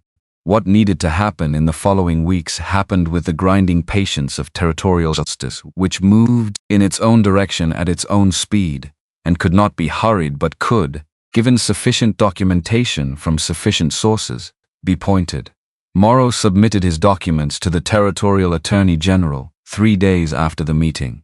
The inquiry that opened was not dramatic. It was a proceeding, methodical and slow, but it was open, and its existence was documented. And Colonel Warren Aldiss knew it was open, which mattered more immediately than any ruling it might eventually produce. Ansel Marsh filed his formal deposition 6 weeks later. The deposition described the February inquiry in specific terms, named, the terminology used, and attached 2 letters Marsh had retained from the period of correspondence with the General Land Office official who had made the request. The letters did not prove fraud. They proved that someone in the federal office had accessed research files that were not authorized for external review. That was enough for the Attorney General's inquiry to expand its scope. The Cheyenne Survey Office responded to Nora's letter in the 3rd week of April. The response was formal and careful, written by the office director, and it stated that the office had a long-standing scientific interest in the Wind Dancer Bloodline documentation begun by Thomas Calloway, and considered that documentation and any physical populations it might identify to be within the scope of independent scientific protection. The letter did not carry legal force by itself. Morrow filed it with the territorial court as evidence of competing institutional jurisdiction, and the filing complicated any subsequent federal action substantially. The hair sample results came back from the Helena Survey Office on the 28th of April. Nora read them at the kitchen table with her coat still on, because she had come in from the pasture specifically to read them when the post rider brought them, and she had not thought about her coat. 1 sheet. The analysis conducted by an independent researcher contracted by the office. The genetic markers Thomas had identified in his Wind Dancer documentation were present in Storm's sample at the concentration consistent with direct descent from the original bloodline. The Queen's samples showed the same markers at the lower concentration of a second-generation carrier, consistent with the inheritance pattern Thomas had documented in the original horses. He had been right. She sat with the results for a long time before she wrote anything. When she wrote, it was not in her field notebook. The handwriting was slower and more deliberate than her note-taking hand. She was writing to Thomas. Not a letter she would send anywhere. A letter of the kind that people write to the dead when they have something to report that the dead person would have wanted to hear, and that the living person needs to say aloud to someone who would understand it. She wrote for 20 minutes. Then she closed the notebook and put it away, and picked up her professional notebook and wrote the documentation entry that would become part of the published record. Wind Dancer Bloodline confirmed present. Cold Fork Valley herd, Bitterroot drainage, Montana Territory, April 1887. Initial documentation and hypothesis, Thomas William Calloway, 881,882. Field confirmation, Nora Calloway, 1,887. The credit line was her decision. No one questioned it because it was accurate, and accuracy was how she honored the things that mattered to her. In May, Morrow received word from a colleague in Helena that Colonel Warren Aldiss had submitted a request for reassignment to a different regional territory. The reason listed in the official request was personal. The reassignment was granted. His replacement arrived in August, a younger official, who came with a notebook rather than a document of authority, and who sat with Nora for 3 hours reviewing the field documentation, the Marsh deposition, and the Cheyenne correspondence, and who said at the end of 3 hours that the situation appeared to be competently managed, and that the General Land Office would be in contact about formalizing a conservation arrangement in the spring. Mountain Livestock Holdings did not receive horses from Cold Fork Valley. What happened to Silas Dunbar and his Wyoming operation over the following months was something Morrow tracked through his correspondence network with the patience of a man who understood that accountability in the territory moved at its own pace, and that keeping the path clear was the only reliable way to ensure it arrived. The summer was the summer of a working ranch that had remembered how to work. Cal Briggs repaired the north fence line without being asked, arriving one morning in June with posts and wire, and his sorrel and his silence, and spending the day putting in good posts where the rotted ones had been. When he left, the fence was solid, and he had not said anything about it, except to mention, when Silas thanked him, that a fence worth keeping was worth keeping properly. The Alcott brothers brought their cattle through the South Access Trail in July, and stopped to look at the herd, and drink coffee and talk with Nora about the foals, of which there were 4 by midsummer, born in the early mornings, with the physical urgency of new life that does not consult anyone's schedule. 4 foals, 3 mares, 1 male. The male was black enough to make the shadows around him look pale. Nora documented all of it. The births, the herd's social response to each new arrival, Storm's behavior as a father, which was attentive in a way that the documented literature on wild Mustang stallions did not predict, and which she noted in terms careful enough to be scientifically credible and honest enough to reflect what she had actually seen. She sent updates to the Cheyenne Survey Office.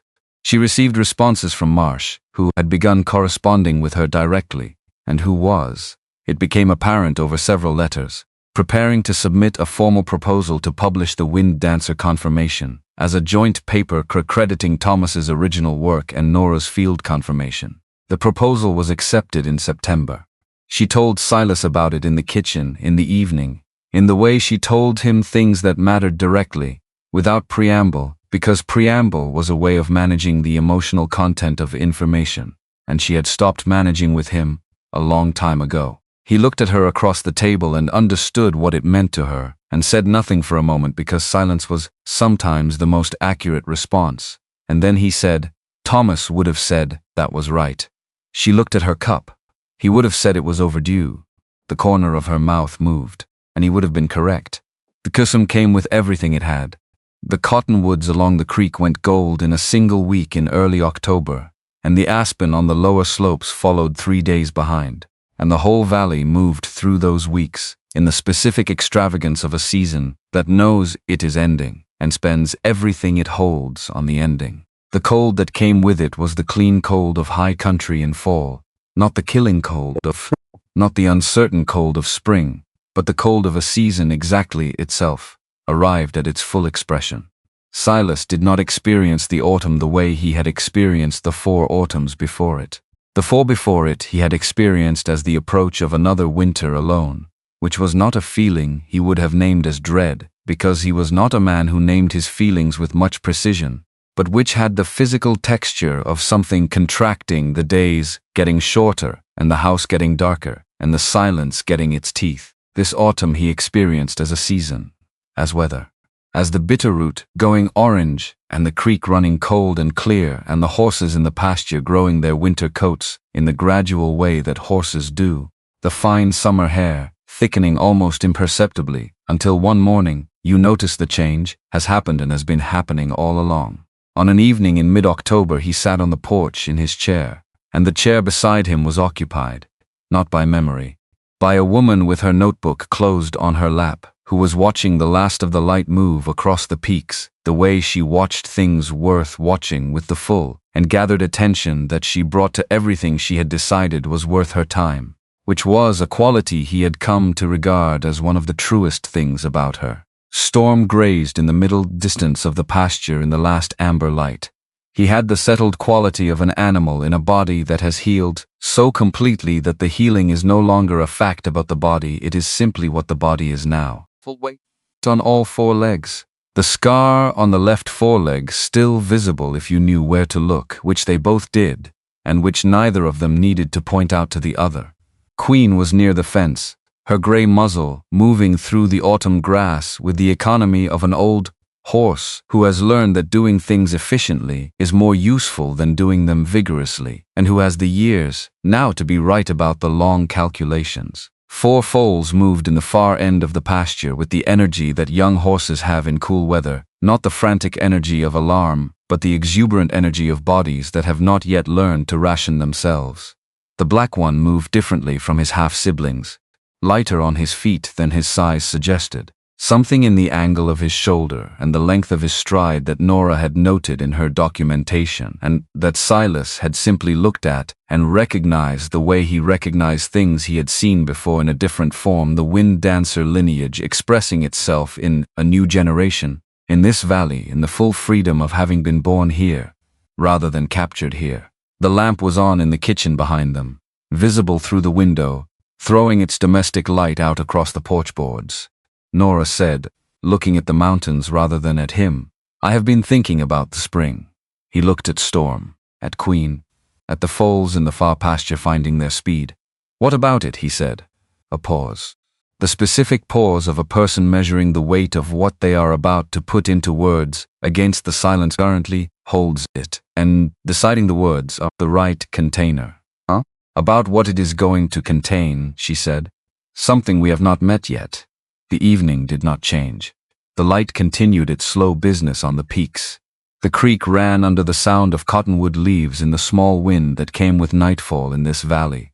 Storm lifted his head from grazing and looked in their direction, the particular attention of a horse, registering a change in the human atmosphere nearby, and then put his head back down and returned to the grass. Silas was quiet for the amount of time it takes a man who is not fast at certain things to arrive at the full understanding of what he has just been told. Then he reached over and put his hand over hers on the arm of her chair. She turned her hand and held on. He looked out at the horses in the failing light, the herd that had come over the Beaverhead Ridge in the dark of a March night to find their injured leader, and had found, along with him, a man who had kept a water trough full for 4 years without being able to explain why.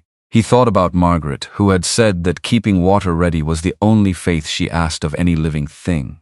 He thought that she had been right, as she had been right about most things, and that the faith had been answered in a form neither of them could have anticipated, and that this was generally how faith worked when it worked at all. He did not say any of this. He did not need to. The woman beside him had her hand in his, and the horses were in the pasture, and the lamp was on in the kitchen of the house he had built for one life, and was going to live differently in from here. And the mountains stood in the last of the light exactly as they had always stood, without opinion and without memory and with the perfect indifference of things that will outlast everything and know it, and are simply, completely themselves. Enough had been broken, and enough had healed. Enough had been lost, and enough had been found. And in the spring there would be someone new in the world, in this valley, in this house beside this pasture. And that person would grow up knowing what it looked like when wild things chose where they belonged, which was, of all the inheritances a child could receive, not the smallest. Storm raised his head one more time and looked at the porch. Then he went back to grazing in the last of the light, unhurried and entirely at home, the way a horse goes back to grazing when it has checked on something and found it sound.